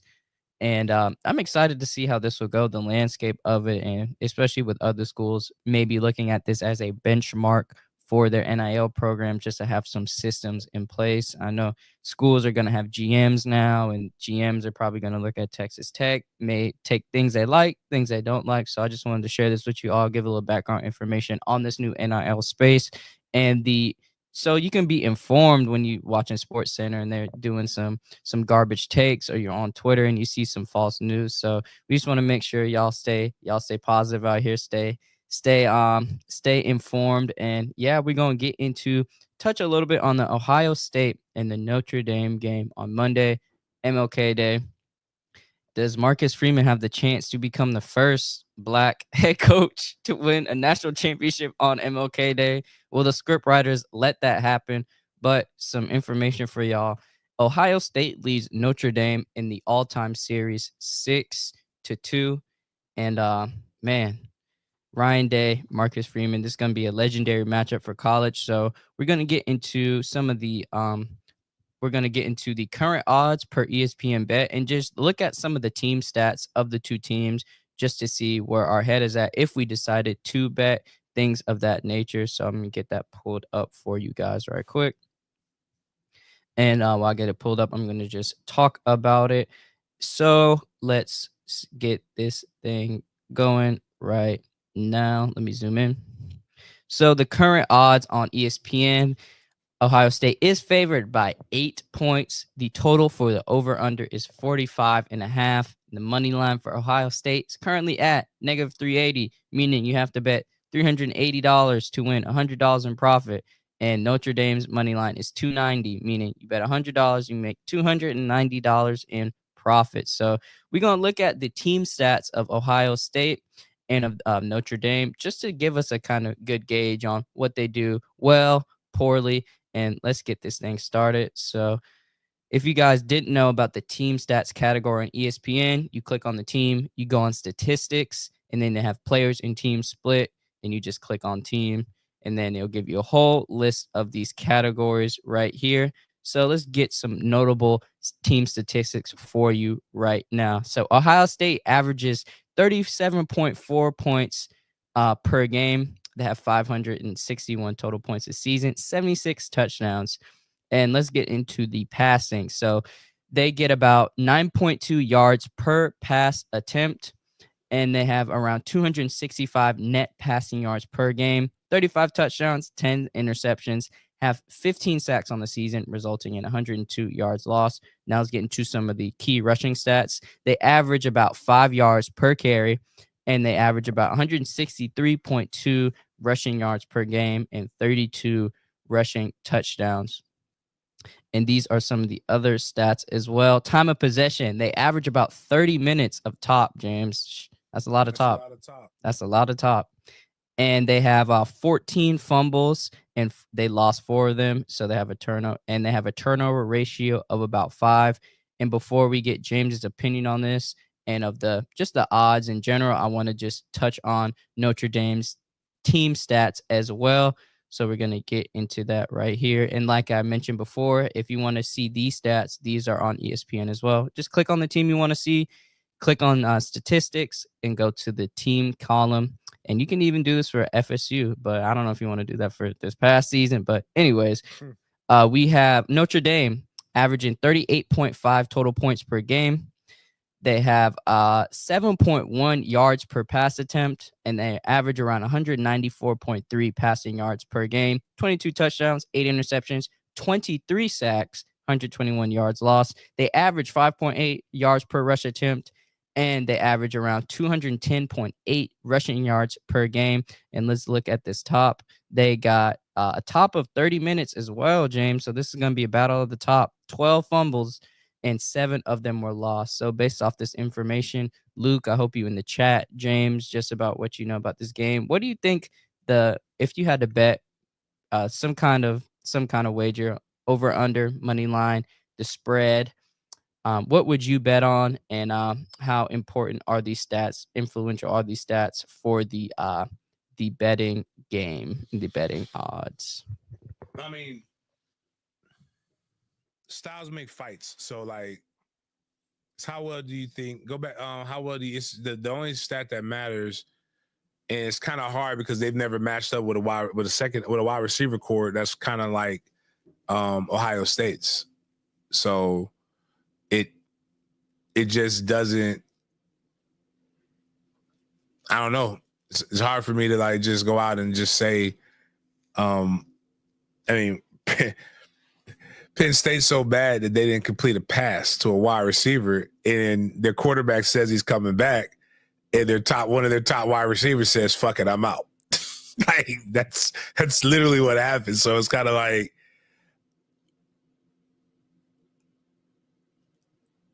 I'm not a degenerate. I gamble for the opportunity to make the money, right? And it's just not a lot of bread in here if you believe Ohio State's going to win. And I kind of believe Ohio State's going to win. And I want to bet on Black, but he don't even consider him. He's doing that Tiger Woods shit. Well, they identify as Asian, and everybody can separate multiple ethnicities when it comes time to just not being all the way 100% Black. Everybody understands you can be multiple races when you're not all the way Black, or when it favors people. Right. And that being said, Hard Rock has it at plus 275. I almost want to take the under in the money line on Notre Dame, and because I could throw like $10 at that, it makes a pretty decent coin. And I think the only way Notre Dame wins is if it is, in fact, the under. But I do know they're scrappy. I do know Ohio State's got a pretty good run game, pretty good defense. We do know that if you put 3 people on Jeremiah Smith, it's pretty fucking effective, and they still can only score 1 touchdown when they have other people open. Clearly somebody else is open, but I just feel if you ask me today, I would go with Notre Dame from a betting perspective. The only thing that I may think about doing is I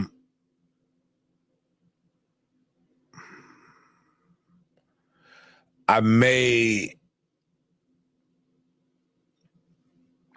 increase the let me see what happens if I'd say,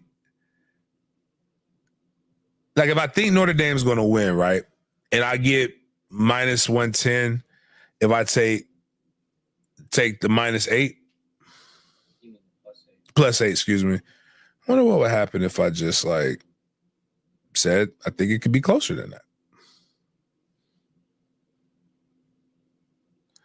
Oh, they don't want to let me do this. Oh, there it is. So spread.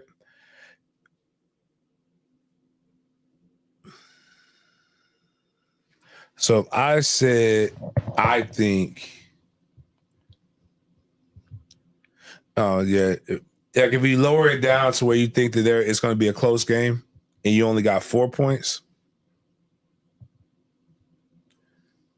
The money ends up not being worth it. I'm trying to think. Yeah, you might as well say money line. Might as well do money line. It's yeah, I think I'm just gonna watch this game just for enjoyment, and not gamble it. I want to stick to something that's a little bit easier to gamble in the NFL.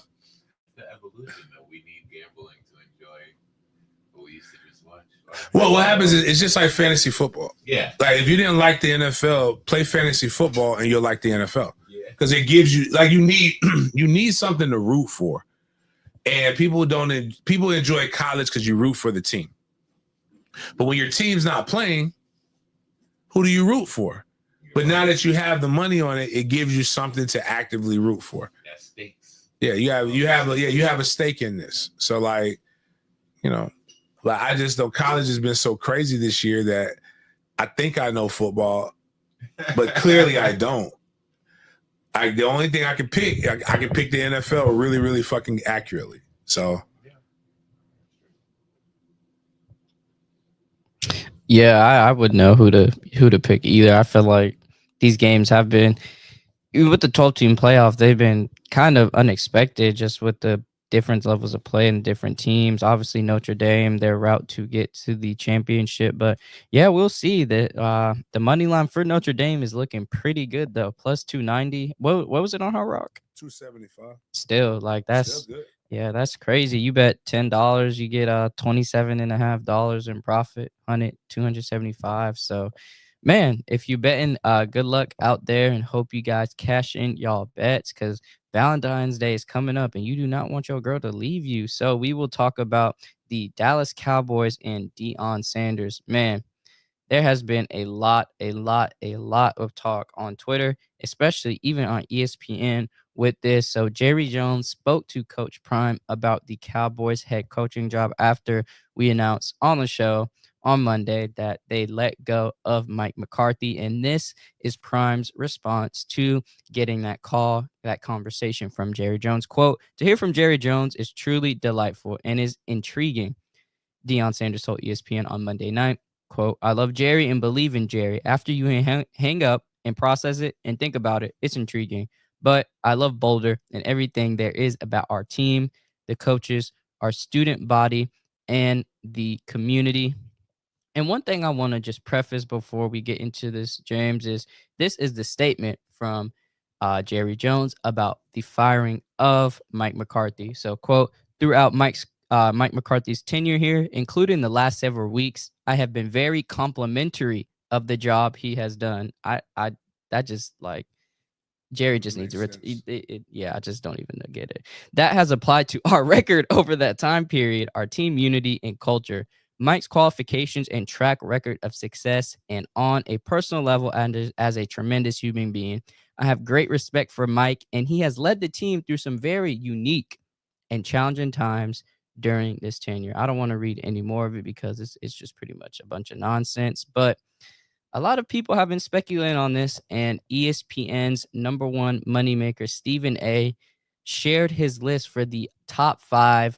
This is his wish list of the head coaching candidates in Dallas. Now, this is a wish list, James. This isn't what he thinks is reasonable at all, but I just want to hear your yeah, I just want to hear your opinion.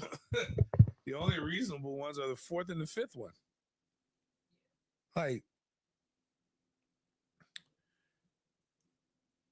Tomlin's not one. The only way you can get Mike Tomlin is if you trade for him, and which is wild because it's only been done like once or twice. But like, you typically don't trade for a coach. You just wait till a coach gets fired, or you go and you hire another guy. Belichick sounds good, but I don't think but we've already seen this in one of my favorite coaches, Bill Parcells, where you take a guy who's a great and you bring him in, and then he's not great for you at this spot. Deion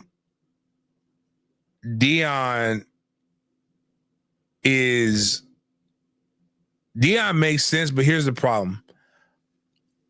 Let's look at the draft. We're looking at the draft.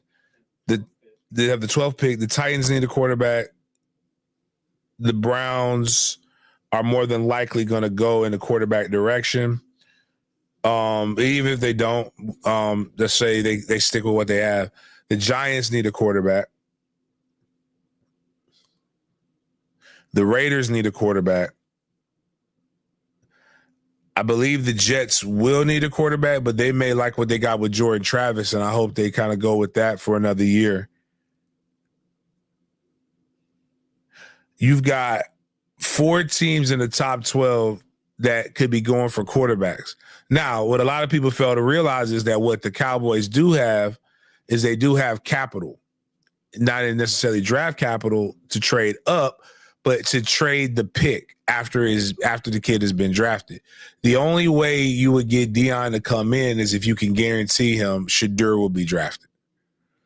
And you can waste a 7th round pick on Shiloh. 7th round, 6 is anything after the 4th round is not guaranteed to make the roster. So it's basically, if you told me, James, do you want to get drafted in the 7th round, or would you rather be a high priority undrafted rookie free agent? I'd rather be a high priority undrafted rookie free agent because I get to choose where I go. And so we can choose the right fit. And you can tell, like I always tell some of these guys, you can tell if you're going to get cut by the contract that they give you.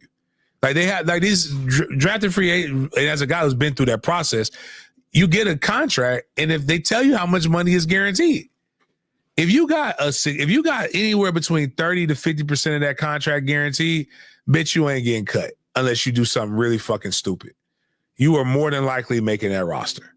And I think that, I think Deion only comes if you give Deion the opportunity to have the greatest sports father or parenthood story of all time. You have to give him the opportunity to make the Disney movie in 10 years or in 15 years. And Aaron Glenn, Deion's not black. He's Deion. So like he can get away with all of the shit that he does because he's Deion, and it's Jerry, very much so in Jerry's wheelhouse to bring the circus, to bring the attention to him. If nothing else, you might not win a fucking game, but for the next 3 to 5 years, you're gonna have everybody come around you, and they're gonna love Deion. And Jerry's about making bread, and you can make Dallas become de facto America's team again because Steven's going to talk about it. All the people who flocked from Jackson State to Colorado are going to flock to the Cowboys now. And you're going to probably you're going to be more popular than ever for a little bit. But when it fails, you're going to have a lot of people coming to you because it's Deion. You have to fire Deion Sanders. And it's going to be a tough thing to do. Ben Johnson and Aaron Glenn, I don't think that they're ready in their careers to be able to have such a involved owner, if that makes sense. Because he's the owner, general manager, everything is, and you're a young coach, you're going to be micromanaged. So, but I think the only way it works for Deion is if you either trade up or guarantee that you're going to spend the pick on his son. I want to share with you all this infographic right here, this chart per Statista. This is the Dallas Cowboys franchise value from 2002 to 2024. So this is in millions of US dollars. So in 2002, they were worth approximately $784 million. And then throughout the last 22 years, they have transcended. If you can look at the graph, it is sloping upwards. So in 2024, they are now worth $10.1 billion, the most expensive / highest valued sports franchise in the world. So like you said, Jerry is a money-making man for sure. And obviously, the one positive with Deion would be this valuation going up, and going up. Because Jerry got not much. He don't have that much longer left here. So, if he's just trying to get a quick buck in the last couple of years, jersey sales, attendance rates, yada yada yada, cash out, sell his team, or whatever the case may be, or even pass it down to his family. I just want y'all to keep this in mind of their franchise valuations and just to see the skyrocket projection of it. And yeah, I don't know, like you said, Miles, these coaches know what they're getting themselves into. So pretty slippery slope there in Dallas, but kudos to even Deion for being considered in this. But we're going to transition into the Rookie of the Year candidates, and Jacksonville's very own Brian Thomas Jr. is on that list. Huge shout out, but he is one of 6 people on that list, and it is good to note that 3 former LSU Tigers / teammates are on this list.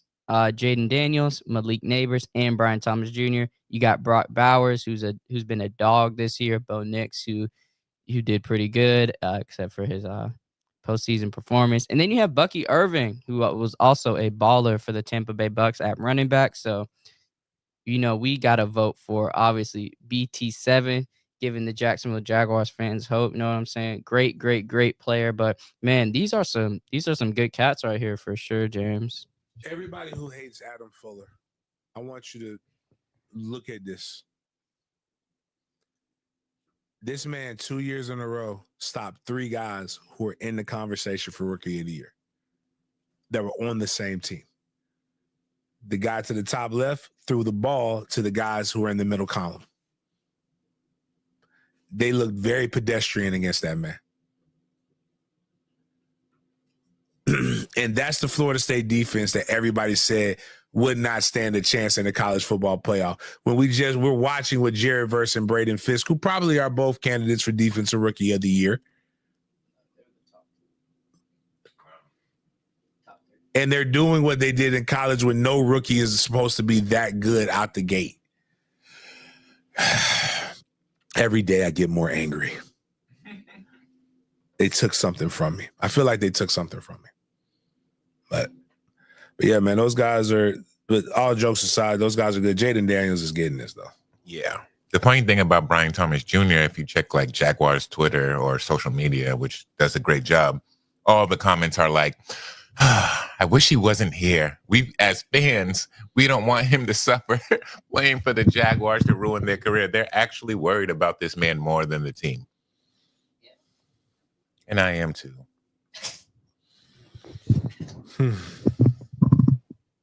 Yeah, that's what we were saying about Travis Hunter. Like, I hope he doesn't come here, you know what I'm saying? Because I feel like his ceiling is so low here, obviously. But yeah, like you said, I do believe Jaden Daniels will get it, breaking those crazy records that he did. The rushing record for a rookie quarterback, the passing yards by a rookie quarterback, beating out RG3's legendary rookie. Winning the playoff game. Yeah, winning the playoff game. Yeah, for the franchise, obviously under the new management, obviously with Magic Johnson being a minority owner, so they have a lot of new different Did you see the thing where they were just like, don't have him anywhere like near his open wound? They are so, that is so Yeah, that's low-hanging fruit. That's wild. Yeah, but huge shout out for BT7 getting on this list, and even though we think it's gonna go to Jaden, huge congratulations to you for breaking that 1,000 receiving yards in your rookie career. Not many people even have 1,000 receiving yards in their whole NFL career. So huge shout out to you, man. And we're gonna transition from BT7 to the Jaguars head coaching tracker. Now, the main headline with this is that Robert Saleh, the former Jets head coach, completed a interview with the Jaguars on Tuesday morning. So this happened yesterday, and I really want y'all to note and just observe this key fact. You can do with it as you will, but let me share this with you all. So he had the head coaching interview on Tuesday morning, and this was the 5th interview of the search. They have interviewed so far Aaron Glenn, Ben Johnson, Patrick Graham, and Steve Spagnuolo. But the previous 5 interviews were all virtual, except Robert Saleh. Robert Saleh did an in-person interview with the Jaguars on Tuesday morning, and every time a new coaching interview happens, you always hear on Twitter that there's been some buzz in the Jaguars media room, blah blah blah, that Saleh's getting a nudge for the next head coaching position of the Jags. But I feel like it's just talk and just buzz around. But I know, James, you weren't a fan of Robert Saleh, especially being the head coach of the Jacksonville Jaguars. And I just wanted to let you all know that he has conducted his interview with the Jags in person, by the way, not virtual. But obviously these other teams, they have more of these are coaches, so they're with their team. He's just a consultant for the Green Bay Packers. So that's probably why he did the in-person interview. So yeah, it's just a lot to note, a lot to think about. And yeah, Ben Johnson is still the top priority, I would say, but kudos to him for even getting a shot to do this. Shout out to him. And then you got anything to harp on this, James, before we get into the Rams and Vikings game? No, I don't dislike Saleh. I just don't think you take a coach who just got fired. I know, for doing really, really bad in New York to bring him here. Like, let him go be a D coordinator again, clean himself up, and then come back. Like, he's a good coach. He's very motivational. I liked what he said in New York. It just didn't work out. But I'm not sure if it was his fault. Like, you make your bed with your quarterback. They brought in Aaron Rodgers. Aaron Rodgers on the downhill of his career. I think they allow Aaron Rodgers to have so much leeway where he shouldn't have been allowed that kind of leeway. And that's just the truth. But I don't mind Salado, but I just don't want him he was a linebackers coach here for a little bit. I just don't necessarily want him here as a head coach. No, I totally understand what your sentiments on that. So we will transition into the Monday Night Football game between the Vikings and the Rams. So just a little quick tidbits and facts about this game. well, this was supposed to be played in LA, but due to the wildfires, they got moved to a neutral site in Arizona, the Arizona Cardinal Stadium. I think it's a State Farm Stadium, if Yes, I'm. ironically, yes. That is, dang. I just now thought of that. That's actually crazy. Wow. Nah, this is all planned. This is just It's we living in a NFL matrix. script. Yep, definitely. I just now thought of that. That's They play That's people's wild. faces. That's actually, anyways, dang. But I just wanted to pull up this this fact for y'all. So the Rams ended up destroying the the Vikings 27-9. And the Vikings had 4 losses this year, both to 2 teams, the Lions and the Rams. So week 7, they lost to the Lions 31-29. Week 8, they lost to the Vikings 30-20. Week 18, they lost 31-9 to the Vikings. And then they lost, no, is that to the, let me make sure that's to the Vikings. And then they lost, the Lions, I'm sorry. And then they lost to the Rams in the wildcard game 27-9. Man, I just want to share this other tip with y'all, this fact. So the Minnesota Vikings are the first 14-win team in NFL history to lose in the wild card round. Man, but our boys from FSU went off. So the Rams tied an NFL playoff record with 9 sacks against the Vikings, and they got this crazy picture of Jared Verse. Hey, no, he's a dog. He's a dog. He's a dog. He had to have already been past I think where the shot is, it makes it look like he's about to belly flop on him, but he's probably already passed it and did the Superman that hoe. I hope so, because that's hilarious. So that's a great poster. Mm-hmm. So some more stats for you. Shout out to OptaStats. They have some of the most useful and more intriguing stats. So the Rams are the only NFL team in the Super Bowl era to have 80 plus yards worth of sacks and a fumble return, courtesy of Jared Verse. We're gonna get to that in a little bit. Off of a sack in the same game, regular or postseason. And so each of the Los Angeles Rams' last 4 playoff games have been decided by 3 or fewer points. That's the longest streak in NFL postseason history. So shout out to them FSU boys. We're going to play some videos for you all of them showing out. Kier, Braden, and Jared Verse. So we're going to get into some video footage of Braden and Jared Verse of their performance, and huge shout out to them for both of them getting monumental stats on their career. So we're going to share this with you all right now.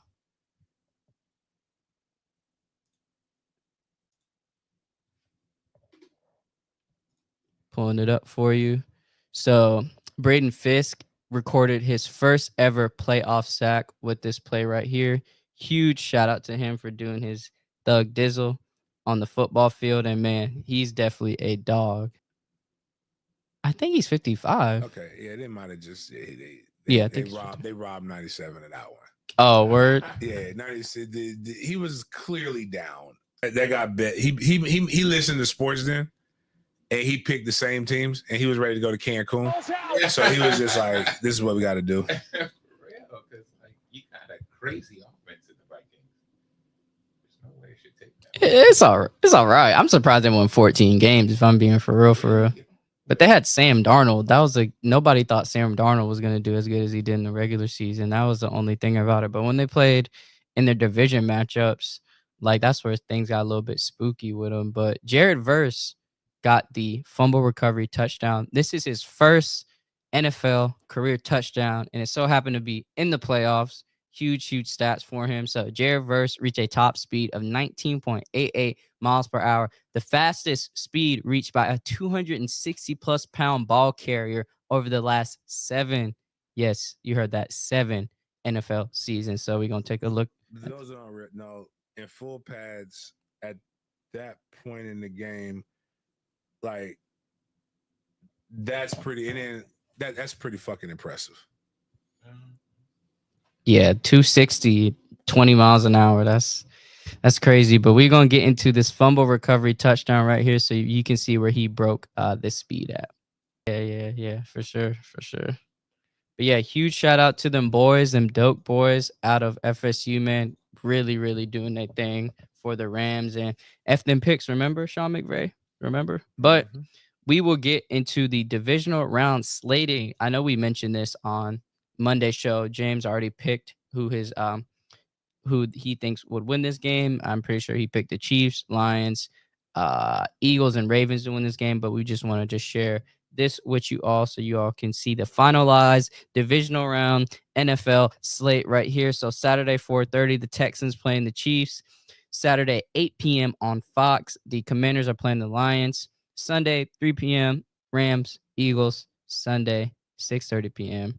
Ravens and Bills. Now, if I were to bet, I feel like the most skeptical bet would be the last game for sure. That's the one I'd be the most weary on. I got the Chiefs and Lions and the Eagles.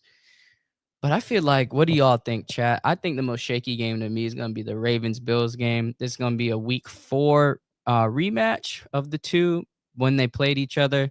That's when the Ravens defense was still not that good, but they killed the Bills. I believe it was 35-14.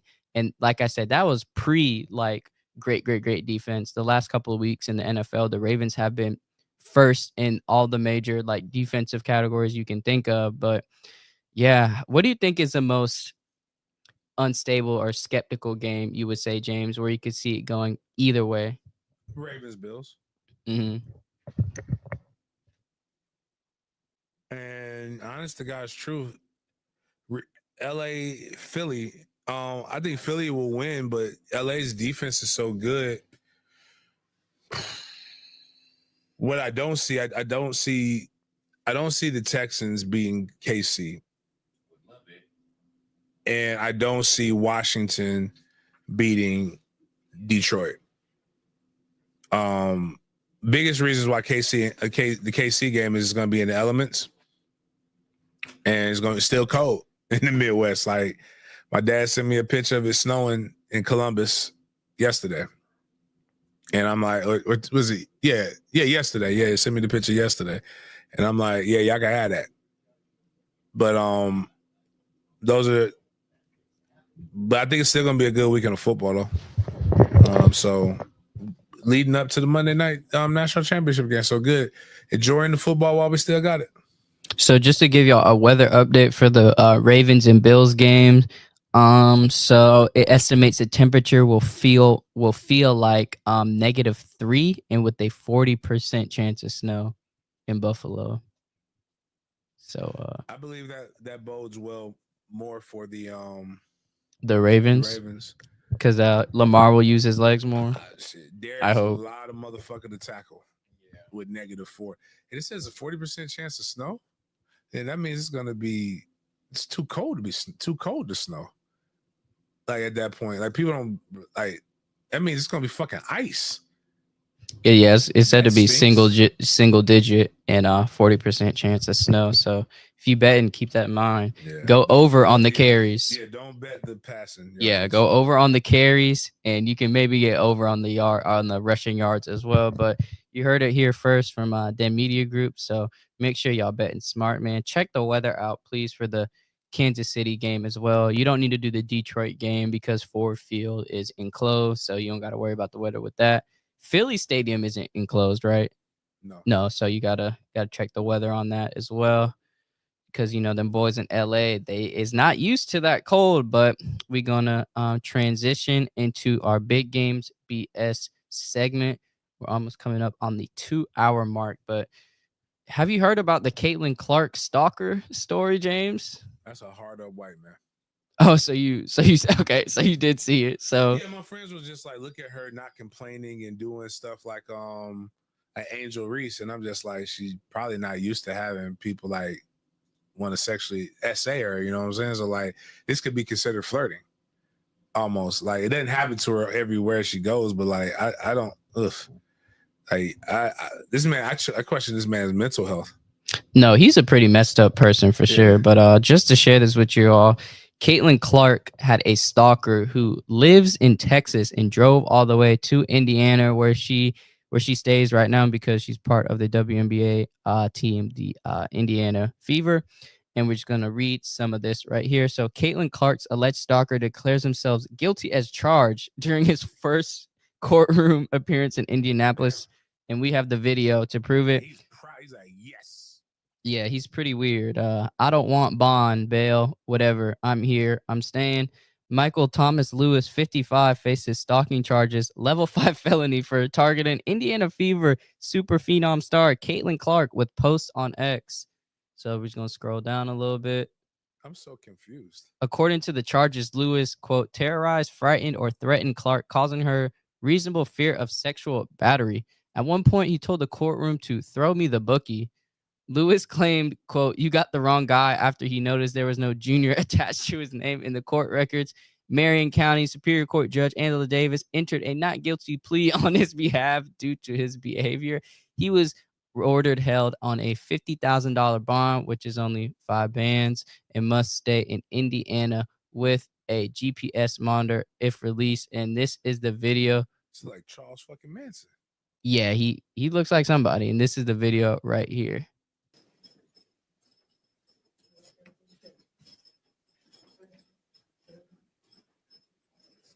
Morning, Mr. Lewis. No, sir. This is initial hearing. We are not. Here, let me try. It's up all the. Let me see if we can. I'll replay it back so just we can hear it again. Just call his name, so we good.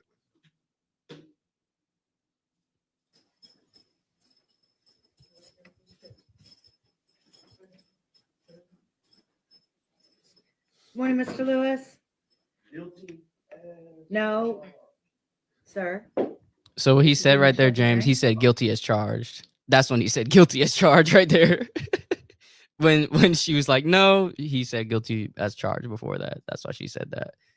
So yeah, lock this dude up, bro. He was wild. Like I saw on Twitter that they went on his account just to see what he was posting and his posting behavior.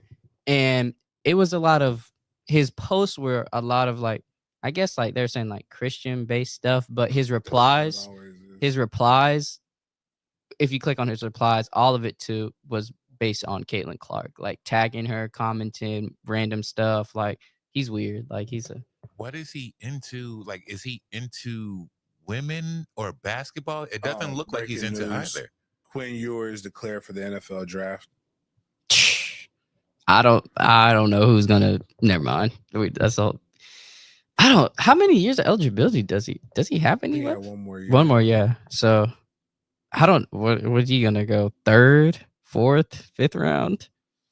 Definitely not first. Talk about him going back to Ohio State. That's what I was hearing. So that's gonna kill that.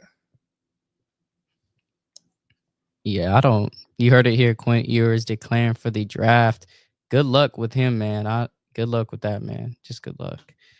But this Caitlin Clark story, man, I don't know what to say, but hey, this is when you know you popping for real. That's what I would tell her if I was in her corner. I'd be like, hey, this is how you know you made it, man. You got people doing crazy stuff like this to you. Man, that's when you know you really made it. But this dude is a weirdo. Locked this man up, said guilty as charged when he entered the courtroom. That was his first words to the court. I'm just lost for words, I guess. It's just so odd. I don't know what got him fixated on her of all people. Does he look like a college sports fan to you?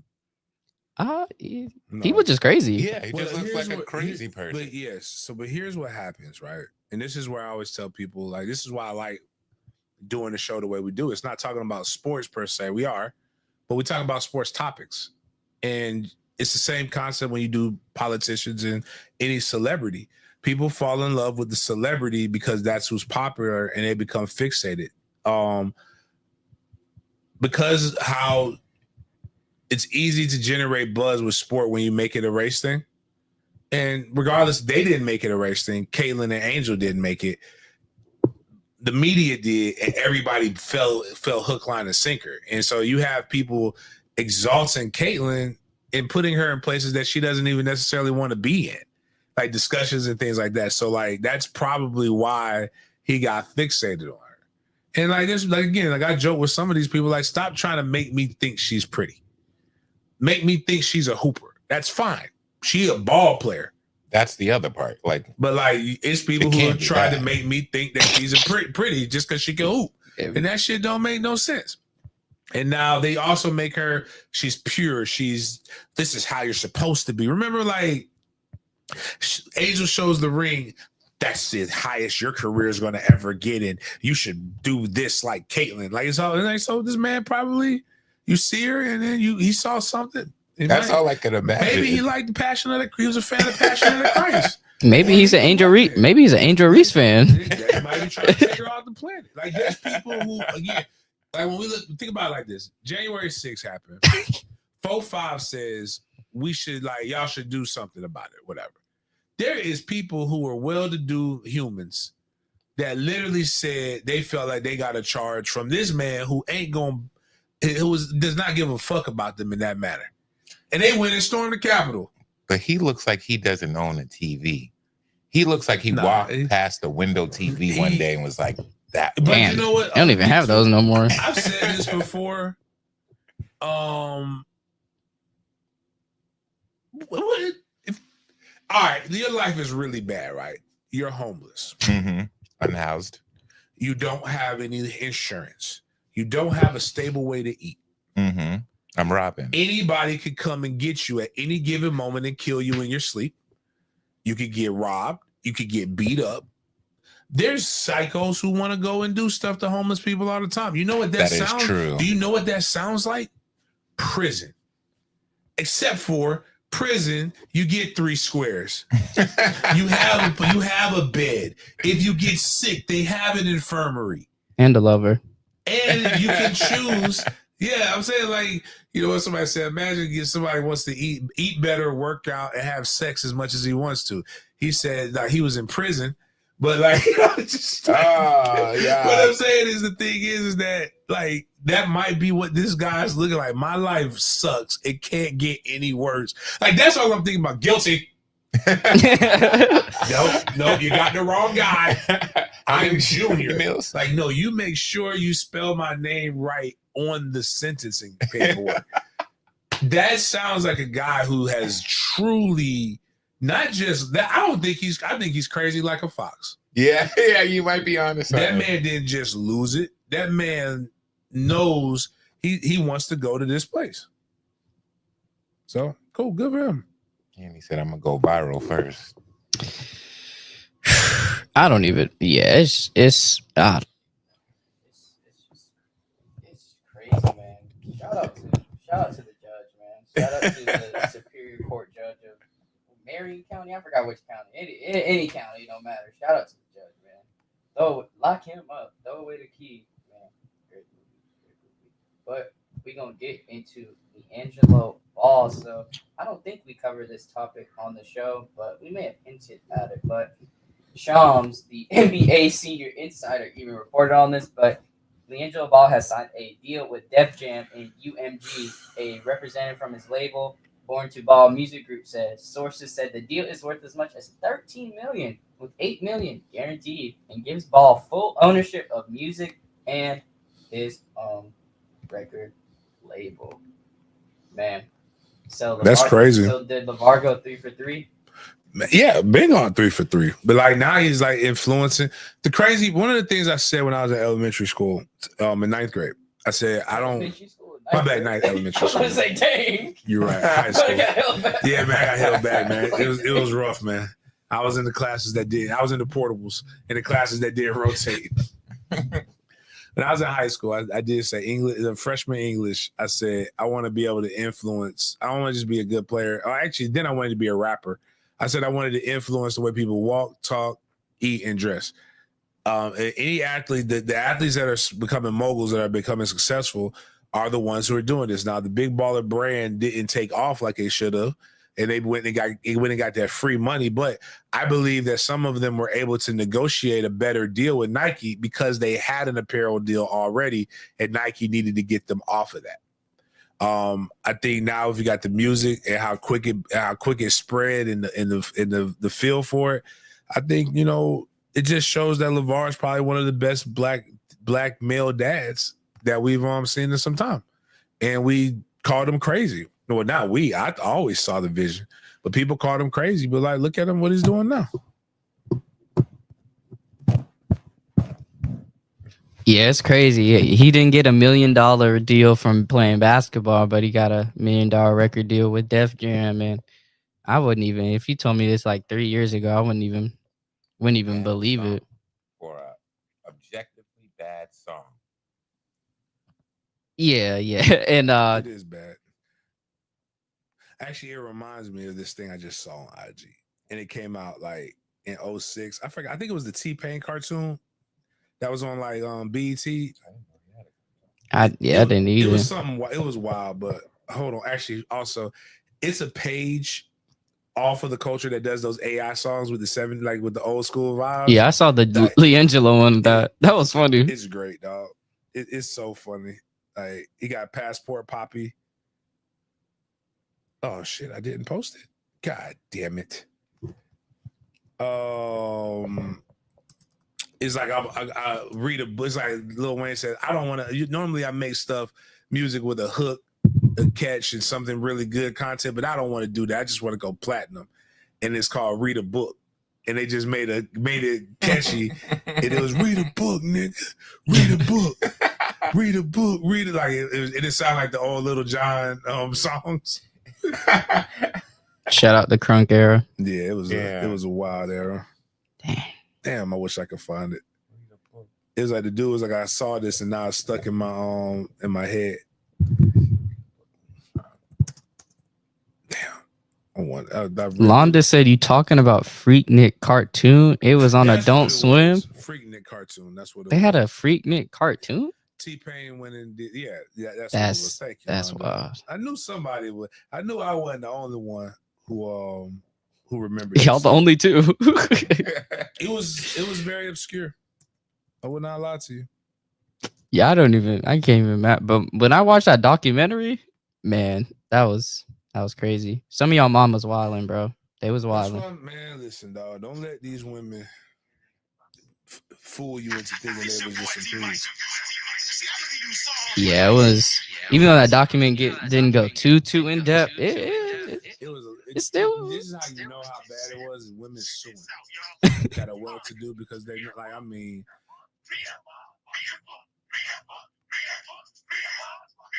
None of it.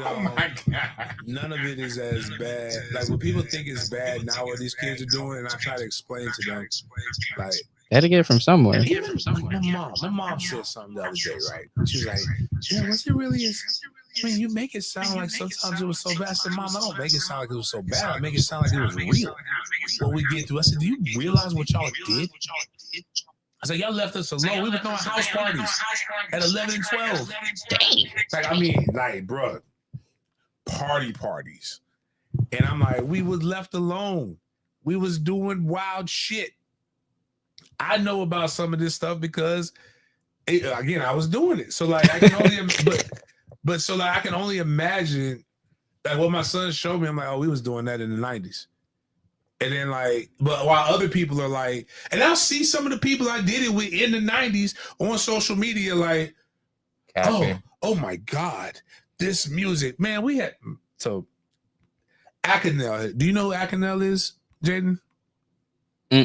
It's a rapper, and they had a song called Put It In My Mouth.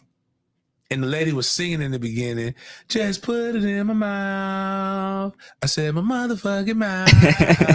I don't want to hear shit about what, like, again, so we want to go, okay, that's a long time ago, Jay. Luke. Yeah, no, he was wilding, bro. There's nothing right he was now wilding. Going on. That's as worse as that. Than what Luke did. And that was the 80s, bro. The late 80s. You want to go 2000s? Let's go 2000. Trina, I got an ass so big like the sun. Hope he got a mouth full of, I'm out to put it in my face, shove it down my throat.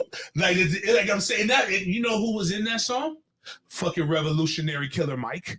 Oh my god. Was singing his version of the thing. Look back at it. Look back at it. We in the girls right now who are in church trying to be mothers was twerking saying, look back at it. You play that shit right now with a woman from the South that was in college or in high school in the 90s, they will fucking know that song word for word. Just like fuck it. We could go, if you play Cash Money taking over for the 99 and the 2000 right now, every woman is going to fucking run to the stage.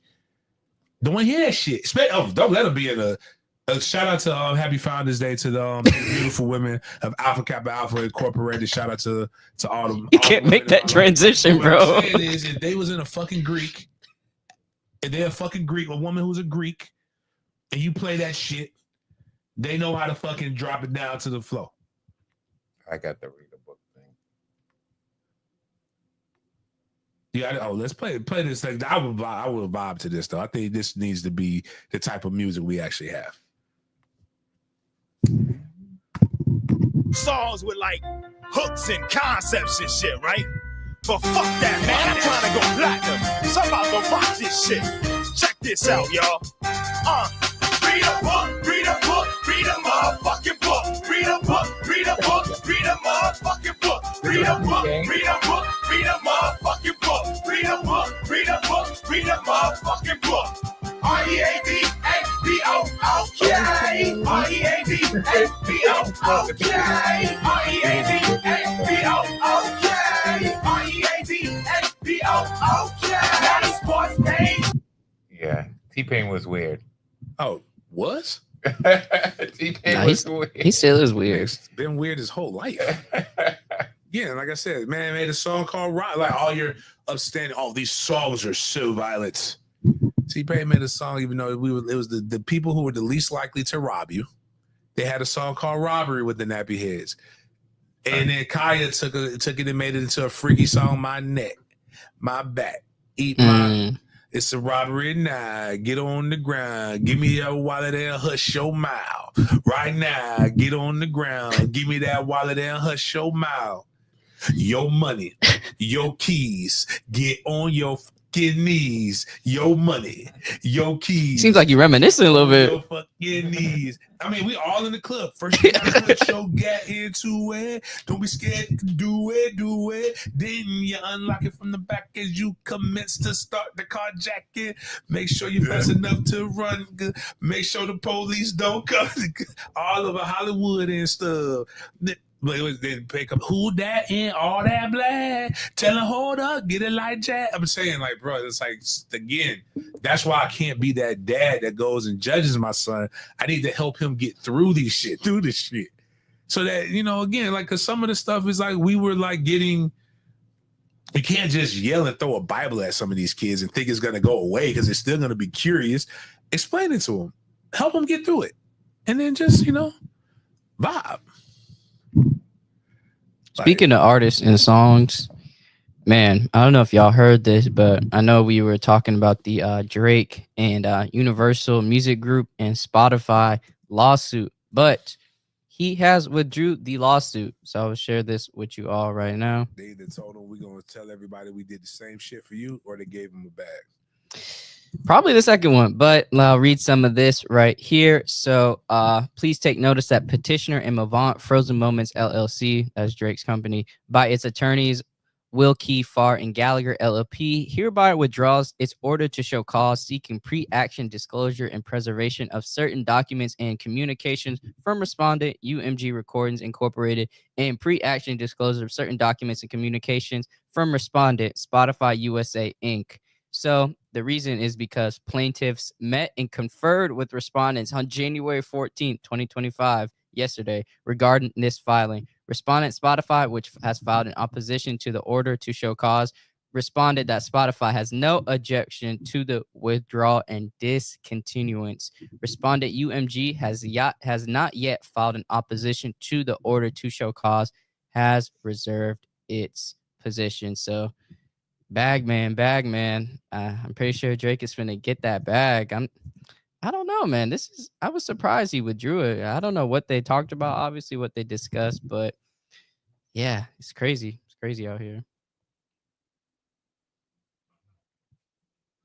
But yeah, that's Man, I'm just excited to see where hopefully this next album or something dropping or something, just to see where the rap climate will be at, if he's gonna snap back at Kendrick, LeBron.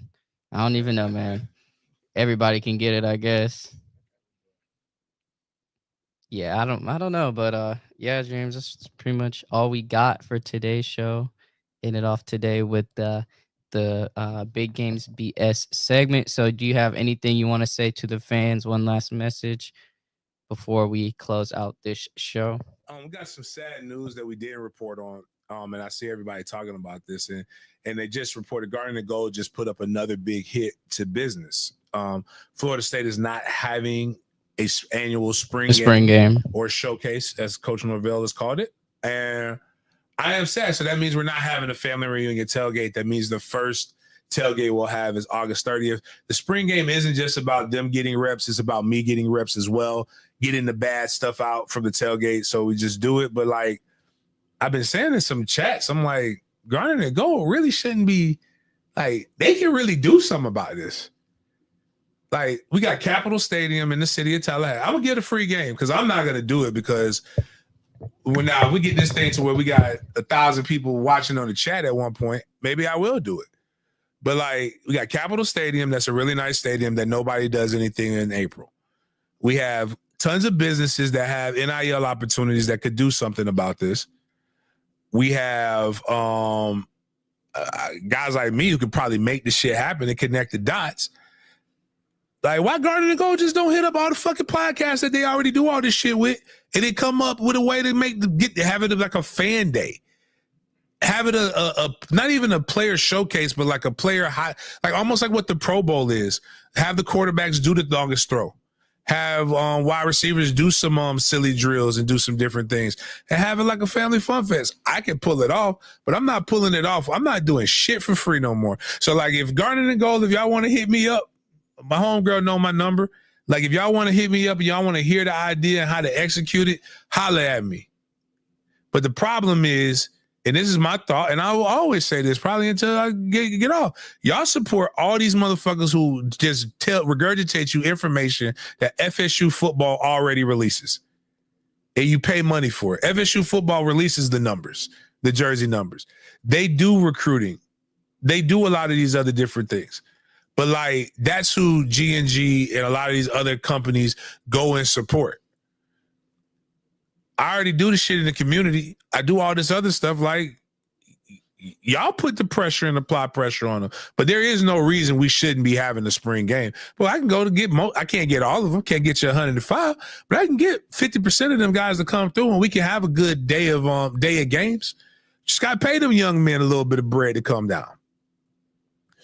And you might have to pay a little gate, but like, it could be something that could support the city, and it could be something where you can make money. But like, if you like, stop dealing with people who just all they do is get you views. Deal with some people who can actually get you out here in these streets and get you out here making this paper. That's all I'm saying, man. But like, it's sad. But that being said, I am going to right now. I'm going to put the tailgate link up soon. We are going to have. I want this tailgate to be over 1,000 in Alabama, and we are going to have. It's going to be clean debauchery.